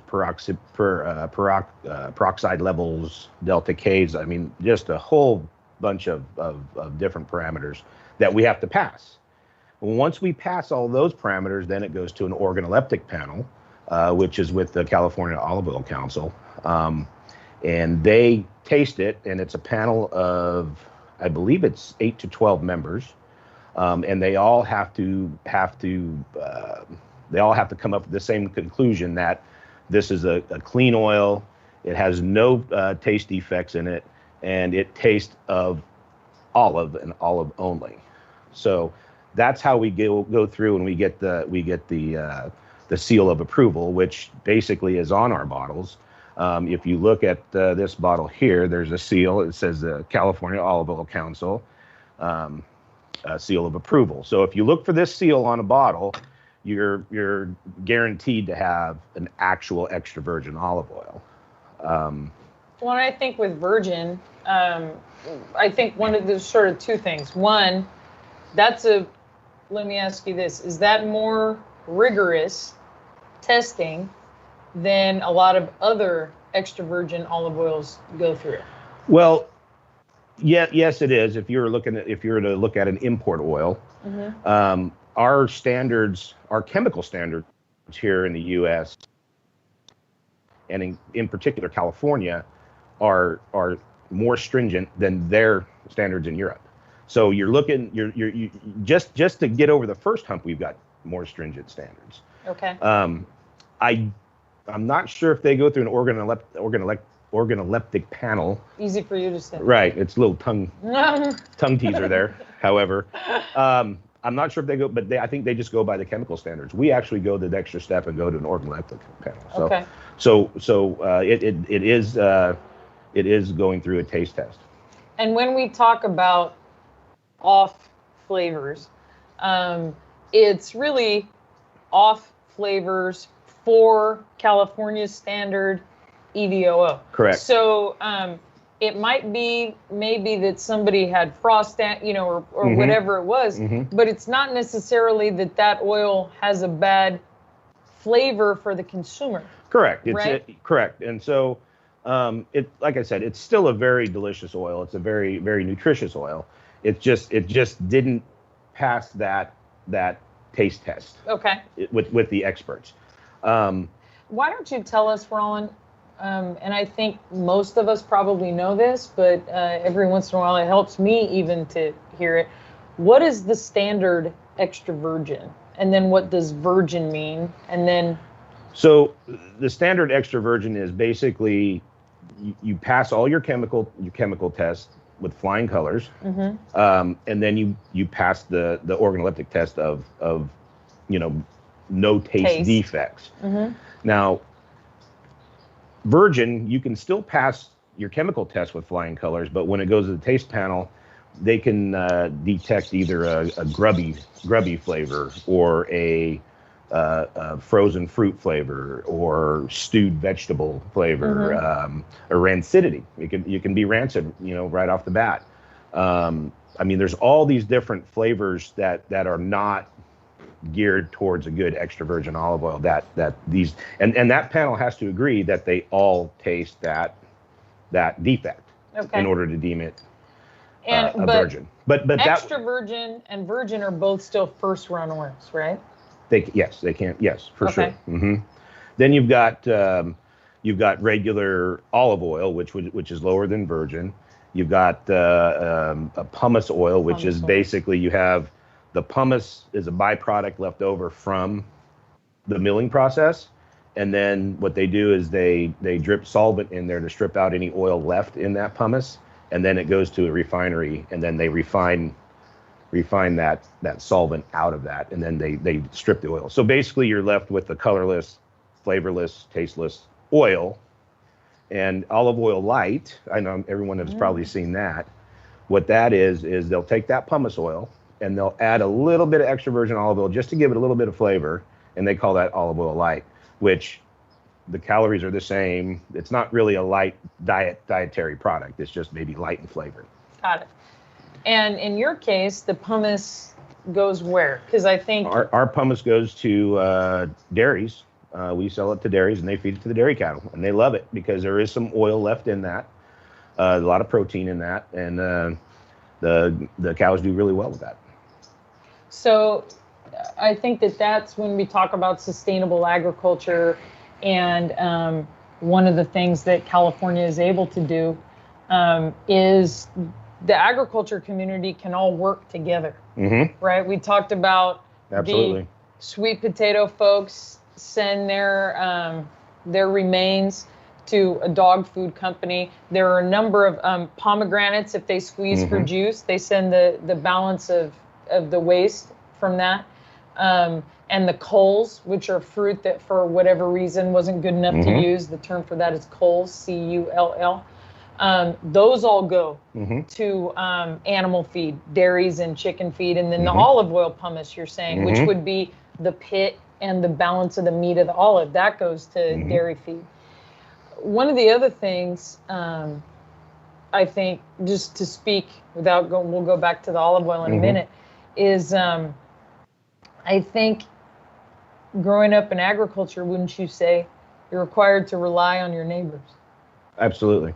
You know, we're always required to rely on our neighbors, and our neighbors rely on us too. You know, you're always out there trying to help somebody out. And I've taken my fair share of help from my neighbors as well. So it's a very symbiotic and you know, we're all there just helping each other, and it's great. You know, very good community, good community living.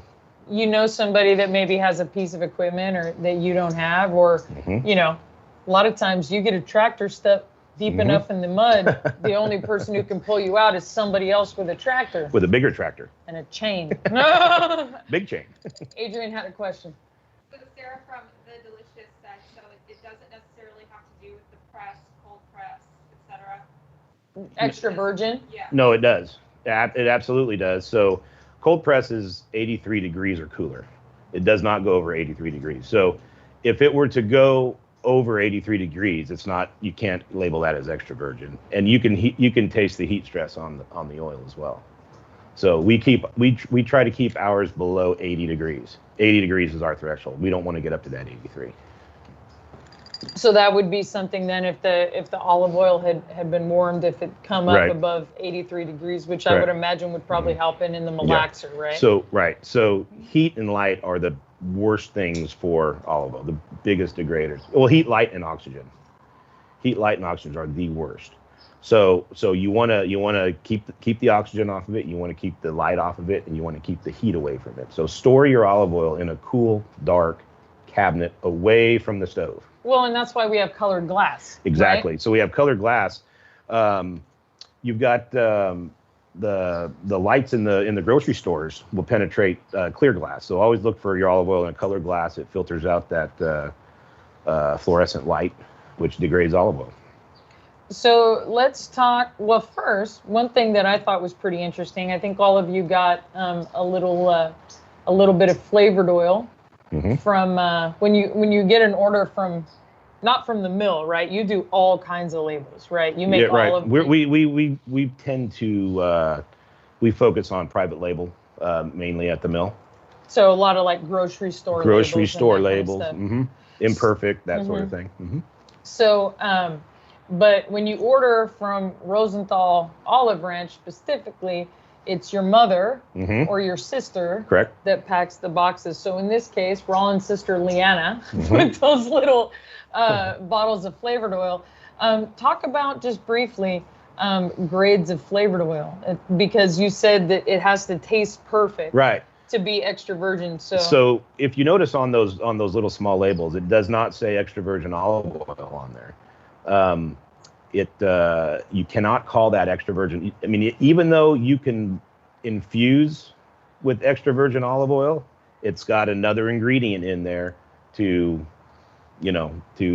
take away from the olive. So that can't, it's just infused olive oil at that point. So it's a labeling issue. It might be made with extra virgin. And it is made with extra virgin olive oil, but we cannot label it as such. Because there's something else. That's right. There's another ingredient other than olive in that bottle. Okay. So one of the things that I think is terribly interesting, and really I think that I might have learned it from you, Beck, is I have an olive variety preference, right? And I think just like a fine wine, right? Just like because I'm real sophisticated. So she so is. So for sure. That's the first word people use to describe me, right? Sophisticated and tall. So why don't we talk about we have an Arbusana here on the table. Okay. And I have been saying Kornecki. It's Kornecki? Well, it's Kornecki. I mean, it's I say tomato. Tomato, okay. almond. Right. Shake the L out of it. That's right. So let's talk about, you have 3 main varieties that your team milks. Yeah, so we usually do 3 main varieties. Arbequina, we don't have that variety in front of us. We do Arbasana and Kornecki. The Arbequina and the Arbasana are both Spanish varieties. They originate in Spain. They've been developed in Spain. And the Kornecki is a Greek variety. And so they all have different flavor profiles. The Arbequina is a little bit more fruity, a lot less bitter. Probably the polyphenol content in Arbequina is a little less than Arbasana or Kornecki. Based on, if you get a really pungent, bitter oil, almost not palatable. It's very high in polyphenols, very high, and it's very healthy for you. But that's it's good for you if you can choke it down. Right. And some guys actually mill for medicinal value, medicinal olive oil, and that's in that high phenolic range. We're kind of trying to get more of a balanced olive oil that we can sell to the public, that the public will enjoy and to consume. And we want them to consume it at very fast rates. So talk a little bit about that. So how long? So I just opened this bottle here. I just opened this bottle of Kornecki. Now I just injected air into the oxygen into this bottle. So when we pour it out, it's going to add some more oxygen in there. See if we can get the Arbasana and the you had some pour a little more in there so you can see the color difference. Yeah. These all oils are pretty close. I bet you if you had a lot whiter thing, we could see more of a color difference. But usually so to get back to what I was getting at, adding the oxygen in, you want to consume this bottle within about 3 months. 3 months tops. I mean, 6 months is getting out there, but 3 months is you're going to get have the freshness and you're going to have that freshness throughout. 6 months, you're going to start, probably experiencing some off flavors and it's kind of changing a little bit. And that's provided you've kept it cool, Correct. dark, Mm-hmm. you put the lid back on it, Right. or you're using, sometimes you see like the ceramic carafes, Right. but they have a spigot on it that has an automatic close, either that metal clamp or something. So little flapper on there. Right, yeah. the little Mhm. flap. So the 3 to 6, 6 is, you're saying a little far out there, Yeah, a but little 3 far. months is provided somebody's storing it correctly, right? Providing someone storing it correctly. It could turn faster than that. Yes. So Megan with Curry Girls Kitchen wants to know, what's your opinion about cooking tips with olive oil and also for baking? That's a great question. So the question was, I don't know if you guys could hear, Megan said, what about cooking temps for olive oil and baking with olive oil? So the better the extra virgin olive oil, the higher cooking temps you can have, and it does not degrade the oil. They're finding out, I believe they've done a study at Davis to where the higher temps, it does not degrade the oil like everyone has thought it did, and you're still getting that nutritious value out of sauteing or even frying. You could even deep fry with it at a higher cooking temp, and it does have a higher smoke point than a lot of these oils you buy at the grocery store. Mm-hmm. Mm-hmm. So that's a great question. It definitely, though, like we said, just like everything else, right? Mm-hmm. Applying heat is going to change flavor notes.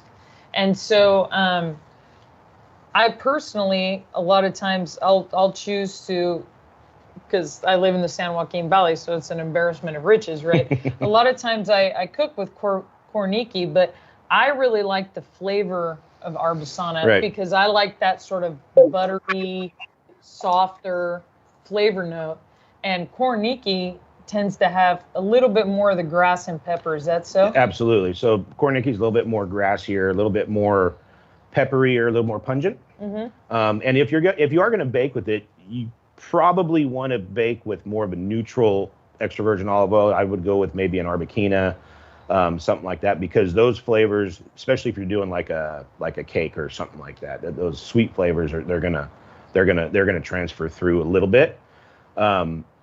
I know my mom, she uses our orange olive oil, orange infused olive oil for chocolate cake, and it really does. I mean, it's really amazing what it does with that little bit of citrus, and that olive oil keeps that cake moister longer. You know, when you cut a cake, Casey, and you get that dry edge, and it kind of gets dried out. It doesn't do that with olive oil. That cake will last longer when you use olive oil. Well, and I think be moister. Part of that is because of the viscosity, right? Correct. So you have butter or whatever that if it's at room temperature, it locks up. Same is true with unrefined coconut oil, right? So you get generally a moister product if the fat that you're using, or at least one of the fats you're using, is viscous at room temperature. And to talk about the viscosity of olive oil, if you put a good extra virgin olive oil in the refrigerator, it will actually solidify. It will coagulate and solidify. Now, if you take it back out, leave it on the counter, it'll melt back into a normal oil. But that's how high fat content is that there is in a good extra virgin olive oil, and that's good fat. That's not the bad fat for you. It's all good heart healthy fats for you. Well, one of the things, I mean, you choose in your family's own label with the olives you farm to bottle and name the varietal. Correct. But in some cases, like maybe some of the store brands or whatever, wouldn't somebody be getting maybe a blend of olives? Sure. So what we typically do, we have a client who's interested in us bottling olive oil for them. We will send them a sample, probably a 500 ml sample of each of our varieties that we have, organic or unorganic, or conventional. We say, hey, you play with it. Play with what percentages you want blended, if and then give us that spec, and then we will bottle it to spec. And sometimes people just say, hey, I want an Arbasana. Give me just an Arbasana. Some people say, you know what, give me 20% Arbasana and 80% Arbequina. Okay, we can do that. So what you're saying is that somewhere there's a olive oil mad scientist job that I can apply for? There is. Okay. There absolutely is. Don't you guys apply for it.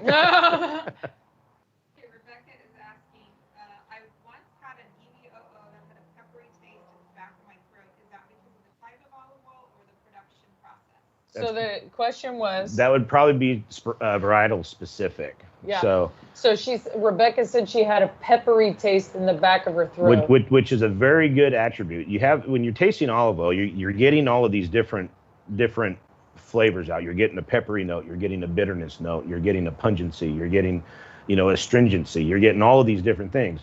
And a good balanced olive oil will have a little bit of everything. It's almost like an olive oil umami, you know. And that's why they blend, because you might have a cultivar.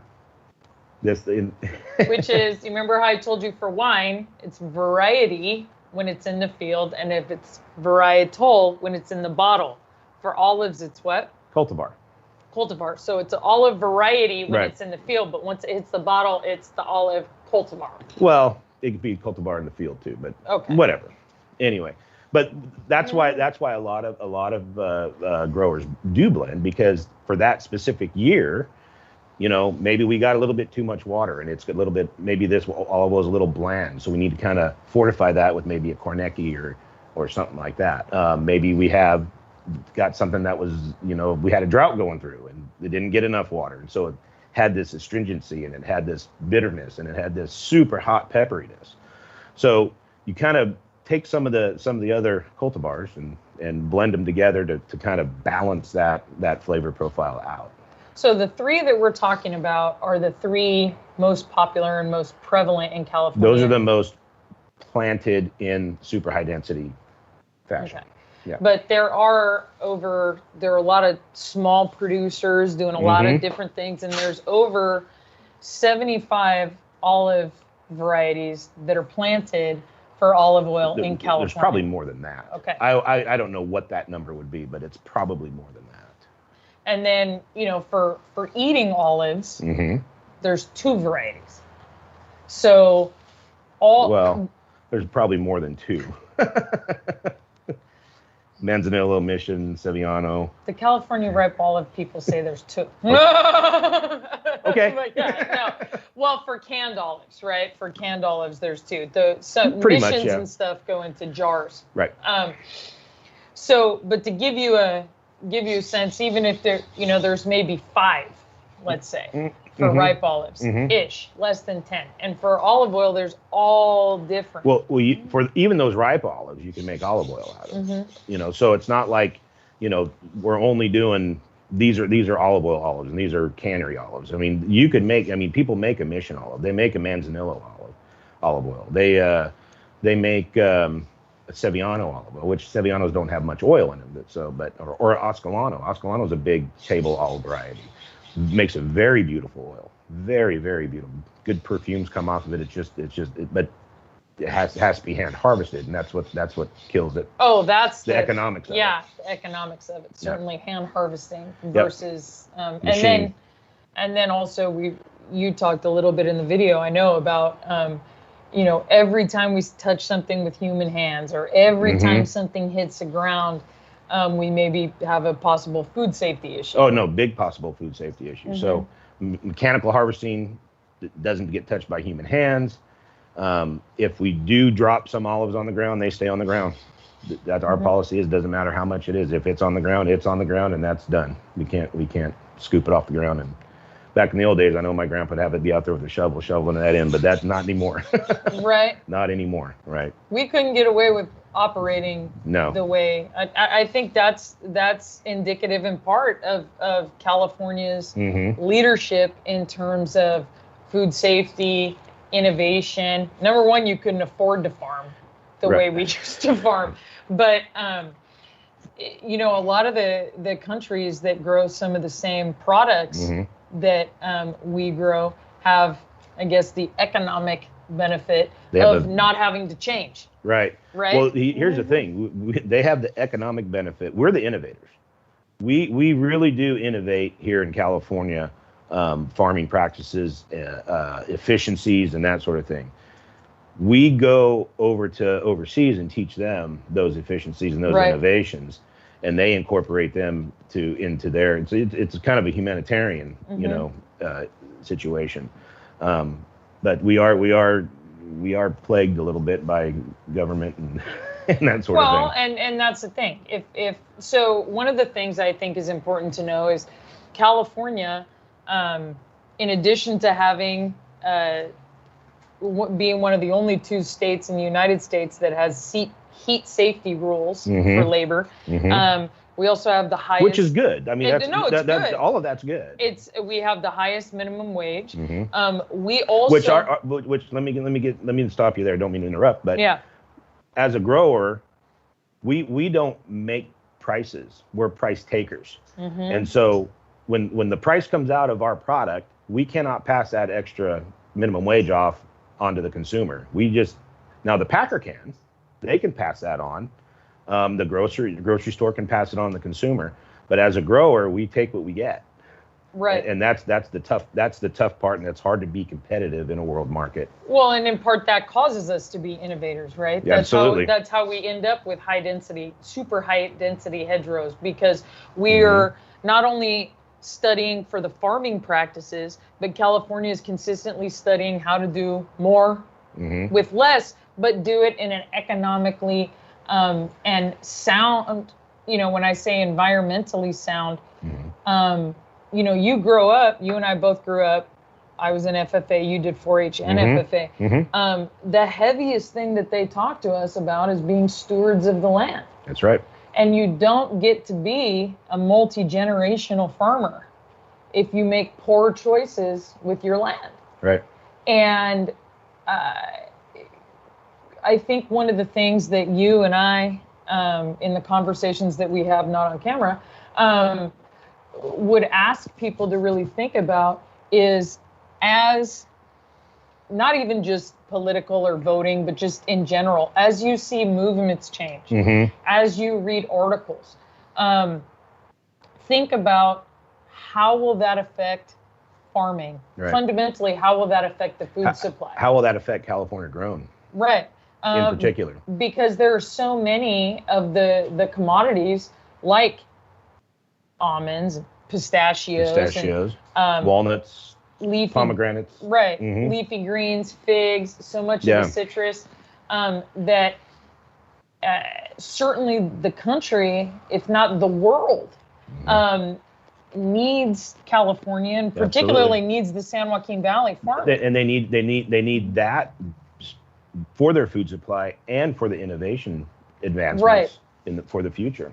That's the thing, is that there's a whole program that comes from here called Ag Leadership, where it's a 2-year commitment. You learn how to advocate for agriculture. You learned about the forms of agriculture that you are not in, so that you don't farm in. And a lot of that, as we talked about, growing up in this industry and in this region, you learn about other forms of agriculture because your cousins or your aunts or your uncles or your friends or the people that are in your life have grown up. You know, they farm other commodities. Right. So, you know, one of my dad's best friends is Blueberry Larry, so I could tell you all about farming blueberries before I came to work with California Grown, because I know Blueberry Larry. And, you know, I think that is that there are times where we'd ask you to listen or just consider agriculture, and agriculture doesn't agree. Right. There are times where lots of the time, not everybody in agriculture agrees. But if you just begin to think about what we have to go through to bring you these products, right? And they're a higher quality product. I really believe the California Grown, this whole movement is a very, very good positive movement and marketing tool for us here at California growers. Yeah. Well, and I think one of the things that's critical too is California has the most transparent crop input in the world. Not just in the nation, has it in the nation too, but in the world. We have to track every single fertilizer, pesticide, herbicide, organic or not, irrigation times. We have to track every single bit of that. Wildlife. Report it to our local agriculture commissioner. So or your certifying body that audits you for. We're 100% organic, so we go through an organic audit, and they go through all of my records, we have all the documentation we have to do. It's a full-time job just to do that documentation. Yeah. Did we have one more question? We did. We're out of time, but Laurel was asking, storing glass versus plastic. Glass is better, but does plastic harm the olive oil? So plastic is a good, cheaper way of they're saying it's better for the environment because it's lighter than glass. However, it's worse on the olive oil because oxygen molecule can actually pass through plastic and start oxidizing the oil a lot quicker. Yep. So, well, guys, as you've correctly assumed, I'm sure, Ron and I could sit here talking farming and olive oil policy. Right. Don't start either one of us drinking and then ask us questions about policy. Why not? Ask us questions about policy, right? So we're throwing to the break now, right? Oh, we're throwing to Nancy and Allison. So thank you.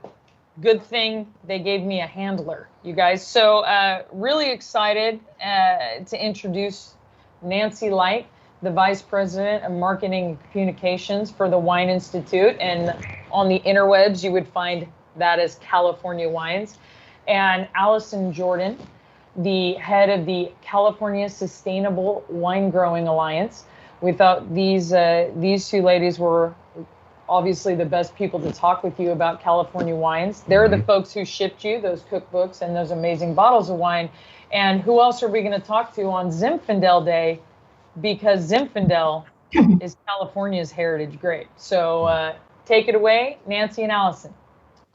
Thanks, Casey. That sounded like a great conversation. And thank you for explaining varieties and varietal, because that was something I was going to talk about. So you covered that. But anyway, so great to be here with you. As Casey said, I'm Nancy Light. I head up communications for Wine Institute. And for those of you who may not be familiar with our organization, we are the organization of California wineries. We have members throughout the state. And we work, of course, to promote California wine in the U.S. and internationally. But we also act as advocates for wineries because they are, for the most part, small family businesses. And as I think you've been hearing about all day today in California, and elsewhere in the U.S., there are laws, regulations that impact literally every part of our business. And so we represent our members in California, where they obviously have their vineyards and wineries, in all 49 states, in Washington, D.C. on federal matters, and then even internationally on trade matters. So that's a little bit about Wine Institute, and I'd like to introduce Allison to introduce herself, please. Thanks, Nancy. Hi, I'm Allison Jordan. I'm the Executive Director of the California Sustainable Wine Growing Alliance. And I've had the pleasure of working with California vintners and growers for the past 2 decades, which is hard to believe. We first established the Alliance and its educational program back in the early 2000s. And then as we created Certified California Sustainable Wine Growing, which is a third-party certification program that was first launched for vineyards and wineries in 2010. And we then updated the program in 2017 to allow a certification logo on wine labels, which we'll be seeing some today. That's great. So we're really happy to be joining you as I guess your last stop on the California Agri-Tour, and we really appreciate being included. And we know you have an official happy hour, I think, after this, but we have to taste wine on this segment, so we're gonna definitely be doing that. Alice and I are both joining you from Marin County wine country. I know it doesn't look much like it here, but we're in Marin, just north of the Golden Gate Bridge, just north of San Francisco. And as a matter of fact, Marin County does have wineries and vineyards. I think there's about a dozen wineries, and the vineyards are mainly in the west part of the county. And I know many of you are from California or very familiar with California, but I mean, the wonderful thing is that in California, wine country is literally everywhere because we do have wine grapes grown in 48 of 58 counties, and there are wineries, and sometimes hundreds of them, in literally an hour's drive of any major city, certainly, and a lot of our towns. And I don't know about you, but in my house, that gives me a sense of security because running out of wine is just not an option. Anyway, but just to give you a little bit more about California and context for that, we are the #1 producer of wine in the United States. We make 80% of all U.S. wine. It used to be more like 90%, but as other states like Washington and Oregon have come on board, that number's gone down. And that's something we really welcome because we think that the more people get comfortable with wine and have wineries in their neighborhoods and like to visit, the more they drink wine and the more they're going to drink California wine too. And of course, we have fabulous wines. And we're also the 4th largest producer in the world after Spain, Italy, and France. And Allison will talk a little bit more about that when she tells about our sustainability program. But the sheer size of our wine production region of California as a region, and the fact that we have such high adoption of sustainable practices is really one of the key factors that makes us a world leader in sustainable wine growing. Like most California agriculture, California vineyards and wineries, as I mentioned, are mainly small family-owned businesses, many of them multi-generational. And that really has a lot to do with the long-term approach to farming, which I'm sure you've heard about. I think an additional factor for wine is that when you plant wine grapes, you know, it's anywhere from 5 to 7 years before you really are pulling the best crop that you can from those grapes. So it really requires a lot of long-term planning and thinking in this industry. For context, there are about 4,200 bonded wineries in California, and those are wineries that actually have a physical presence. So there's a much greater number of labels and brands, but in terms of an actual winery building, that's 4,200, and then 5,900 independent grape growers. So it's really a statewide industry and really spread among a lot of small businesses. We just completed our 2020 harvest a couple of weeks ago, and I'd like to start with our first wine, a little toast to the harvest. So this is the Mumm Napa Brut Prestige, and it's always nice to start with bubbles. You can see that, I think. So if you have some, please join us for a toast to the successful completion of the 2020 harvest. We'll do a little. Beautiful. Needless to say, 2020 for all of us has been a challenging year, and for no one as much as for wine growers. In addition to the pandemic, as you know, we also had wildfires that were impacting many, many areas of California. But I'm really happy to report that although we have a few bumps and bruises, we have come through with some really outstanding and promising wines from this vintage that will be made in every region of the state. And if you're interested, we just issued our harvest report on Monday. It's got a wrap up of the harvest statewide and also 16 individual region reports. And you can find that on our California or Discover California Wines website, or also on the Wine Institute website. So just to turn to this wine for a second, hopefully you're having a chance to taste it. As the name implies, it is from Napa Valley, and it's a blend of Pinot Noir and Chardonnay, which are two most widely used grapes for sparkling wines in California. The tasting notes describe it as having bright citrus notes. I'm reading now, so I apologize for that. It's stone fruit with a creamy vanilla aromas. It's lovely. I'm not sure I get all of that, but then we all really taste wine very differently. I think the thing you will get from this is just this really crisp acidity, and it's really the thing that makes sparkling wines so beautiful to pair with foods.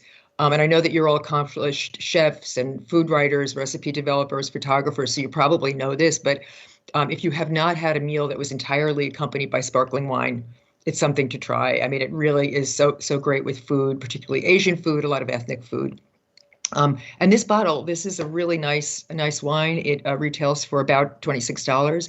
And I think it's perfect wine to be serving with Thanksgiving dinner or with your appetizers before that. So I hope you enjoy that.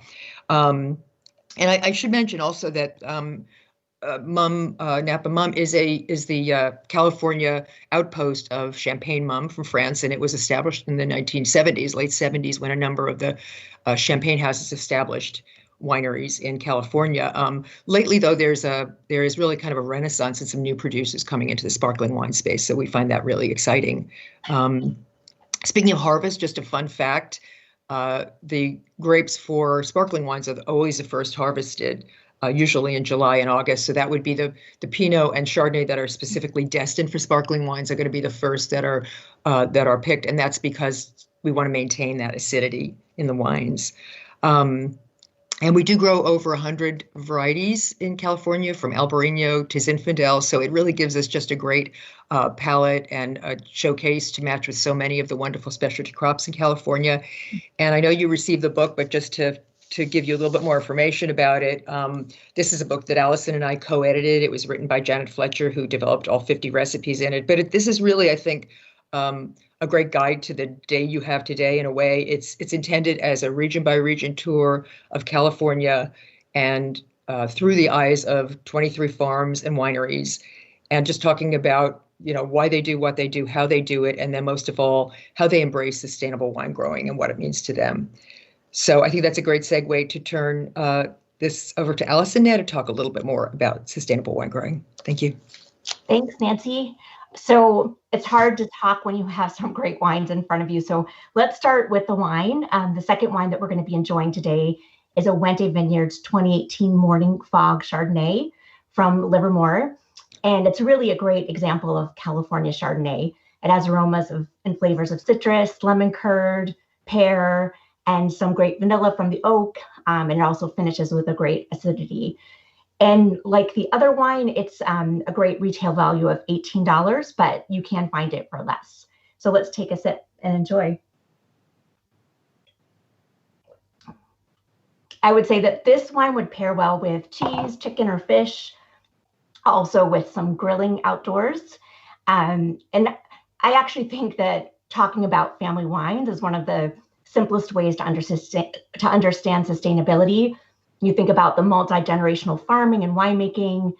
The 133-year-old Wente family is all about farming for the future. And for those of you who know Carl Wente, who's one of the winemakers, he might look like a rock star, but he's actually a musician.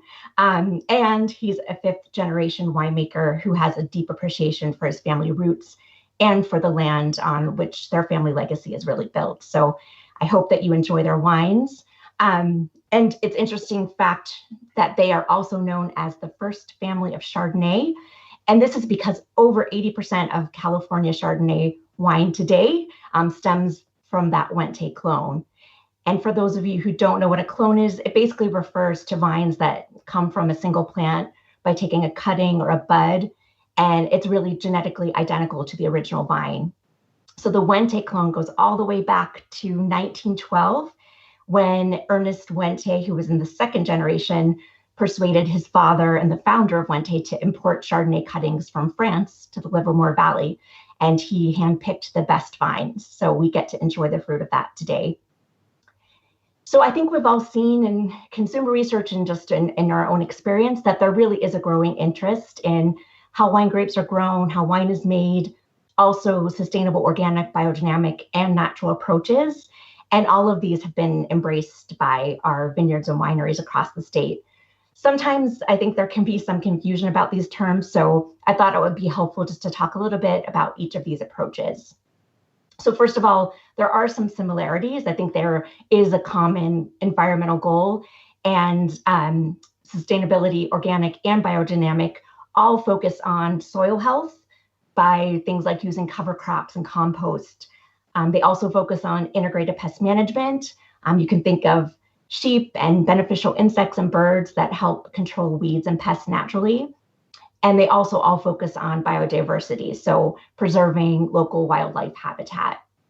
They also all have third-party certification programs associated with them, but there are some important differences. So I'm going to touch on some of those now. And of course, you could do a whole series just on these terms, but wines made with organically grown grapes come from vineyards that are following the guidelines set by the U.S. Department of Agriculture's National Organic Program, the NOP. And really the key requirement for organic is that only materials that are approved by the program can be used, and most of those are non-synthetic. So I think that's an important distinction. Another thing is that there's another category of organic, and it's organic wine, which starts with organic grapes, all of things that I just mentioned, but they also can't have added sulfites, which many of you know just basically help prolong the shelf life of wine. And then there's biodynamic, which I would describe as treating the vineyard as a closed loop with organic as the starting point. So biodynamic also, in addition to organic, involves compost teas and natural preparations to improve soil health, includes insectaries, another way to naturally control pests, and also planting and pruning determined by phases of the moon. So some interesting elements to it too. And the certification body for biodynamic in the United States is called Demeter USA, which is a nonprofit organization. The way I describe sustainability is that it covers a much more comprehensive set of issues. All of the things that we talked about, but water and energy efficiency and human or social equity aspects of sustainability, which are so important. And while there's a shared definition, there are a number of different certification programs in the wine industry, including the one that I'll be talking more about. So the last category I wanted to describe is natural wines. And clearly there's a lot of interest, and I would say growing interest in the marketplace, but there really isn't an official or regulated definition. I do know that there are some new international certifications underway, and I would say that there's general agreement by winemakers and those who adhere to natural winemaking that there's sort of this idea of minimal intervention. So another important thing to note is that while there are these similarities and differences, these types of wine growing aren't mutually exclusive. Many wineries and vineyards are using multiple approaches. And I would say that sustainable wine growing, because it's so comprehensive, it really has been the most widely embraced approach in California. It's all about making great wines while protecting the environment, while being a good neighbor and employer, and of course, maintaining a thriving business for future generations. On the ground, I would say that it's really about hundreds of decisions. We have the California Code of Sustainable Wine Growing, which talks about 200 different practices through this lens of environment, economic viability, and social equity. The code was really an important first step in defining sustainability, but certification has certainly helped add rigor, and I think gives it credibility in the marketplace. So turning back to Wente Vineyards, their winery, their vineyards, and even the wine that you'll enjoy today are all certified California Sustainable. And if you look on the back of the bottle, you'll see a logo. Let's see if I can hold it up close enough to see. You'll see it on your bottle. But it signifies that both the winery and more than 85% of the grapes are certified. certification requires so many things, but just to give a few examples of what Wente is doing, they're conserving water, measuring greenhouse gas emissions, they're converting their restaurant oil to biodiesel, certifying their golf course to Audubon International certification. And interestingly, based on our last speaker, they're also producing organic estate grown or extra virgin olive oil. And another key thing is that they're very, very involved in their community. And lastly, I just want to give a shout out to Ida Molenkamp of Salt and Wind, who does our weekly IGTV live with Amanda Macrosen. I'm sorry, I'm butchering names, but she wrote a fantastic piece on the meaning of sustainable wine, and even more importantly, about why we should care. So thank you so much, Aida. And Nancy, I'm going to turn it over to you for the third wine. Thanks, Allison. Appreciate that. So obviously, we had to have Zinfandel since it's Zinfandel Day. So that's our last wine and the last thing we'll talk about. And although it didn't originate in California, it's actually an ancient Croatian variety, which was just discovered, I guess, I don't know, 20 years ago or so by a researcher at UC Davis. It is quintessentially California. Zinfandel is grown throughout the state. It's in 45 counties of the state, and it makes such a range of styles from, bright and peppery to bold and rich to, of course, the jammy styles and even dessert wines. And so, there's so many regions that produce great zins throughout the state. Some that are best known are in Sonoma County, of course, the Dry Creek Valley, Amador in the Sierra foothills, and of course Lodi. And some of those, Lodi in particular, are distinguished by some really old vine vineyards that go back to the 1880s. And as a matter of fact, Zinfandel vineyards are part of a heritage vineyard project that originally started with UC Davis about preserving cuttings from some of those original vineyards so that we can use those in vineyards of the future. So that's a way of the past, kind of connecting to the future and knowing we're going to have great Zinfandel because it has a lot of fans. Zinfandel has its own organization, ZAP, which is Zinfandel Advocates and Producers, and they do really fun events. The one we've chosen for you today is the Segacio from Sonoma County. The Segacio family are longtime Sonoma County growers. This is the 2018. It's just a beautiful wine that just has everything. I would say it's a little bit of a lighter style, but all of that grip and intensity of Zinfandel. And it's just perfect for so many foods, red sauces, pizzas, barbecue, and probably some of those great cheeses that you're going to be tasting pretty soon. I'm going to turn it back to Allison to just tell you a little bit about the Segacio winery and the sustainable practices that they embrace. So cheers. Cheers. So Segacio Family Vineyards is also a certified California winery and vineyards. And I would say that sustainability really informs every aspect of their farming practices, from considering how they're using natural resources to how they treat their employees. They're really always looking for ways to minimize their impact on the land and on the environment. And like so many vintners, they really view soil health as the foundation of their vines and also their wines. And I'm really proud to say that a vast majority of California wine is now made in a certified California sustainable winery, and nearly half of the state's acreage is certified to California programs, including Certified California, Lodi Rules, Napa Grain, and SIP certified. And I think it's really when you consider these significant certification numbers, plus the broad adoption of practices, which is ultimately the most important thing, it's clear that sustainability has become in so many ways the new normal in California. But because of our robust programs and our stringent certification requirements, I think it truly is a significant achievement, and it has positioned California as the global leader in sustainability. So cheers to that. And we're happy to take some questions.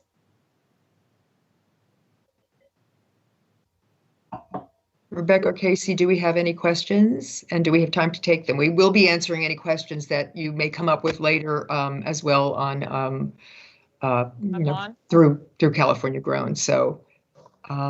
So we do have a question. The question is okay, I know in the early days of green wine, wineries were more on the... Sorry, we have a little feedback in the studio. I know in the early days of green wine, wineries were more on the down low with being green because there were so many bad green wines. Lots of good ones these days. Are wineries more into this movement now? You know, I think that probably that perception stems back probably to the early days of organic wine and this idea that there weren't sulfites added, and therefore some people maybe tried wines that were past their shelf life. So I think that's part of it.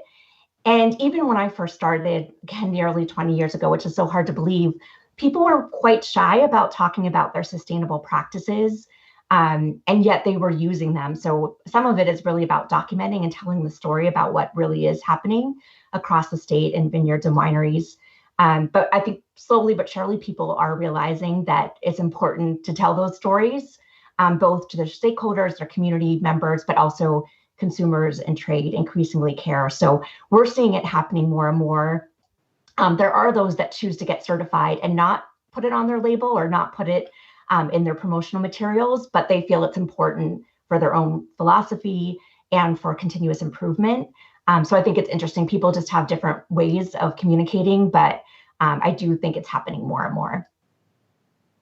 Yeah, just to add to that, Allison, and then we can wrap up. I think the proof is in the numbers, right? I mean, we have 85% of all California wine is made in a certified sustainable winery, and then is it 40% of acreage is made through the California Sustainable Wine Growing Program or another program, and that's again putting it on the scale of the fourth largest wine producer in the world. So I think the answer is yes. Wineries are really talking more proudly about their green practices, and will continue to. So just want to thank you again so much for spending this time. I hope you have had a great day and enjoy your break and then happy hour. And we really, once again, thank you so much, Casey and California Grown, for including us. Have a good one. Thanks so much. Bye-bye. Thanks, Allison and Nancy. And all right, everybody, we made it, or I did anyway. So this wraps the tour portion. You've just been emailed the Zoom link. It should be showing up in the chat already, and it was also in your email setting everything up today. So get yourself another glass of wine, put a little more cheese in front of yourselves if you want. If not, get a cup of coffee. Get both, whatever works for you. What time is it now? 1:54. So dead on at 2 o'clock. I'll see you all on that Zoom link, and we'll do happy hour. We'll have a little conversation about how this went for you, any questions you have. We'd love to know how you felt about this format. You're free to share how you felt about my hair, but you know. So I'll see you in about 5 minutes on Zoom, okay? And we'll chat. And this is your 5-minute warning that you're going to be on camera too. Okay, see you soon.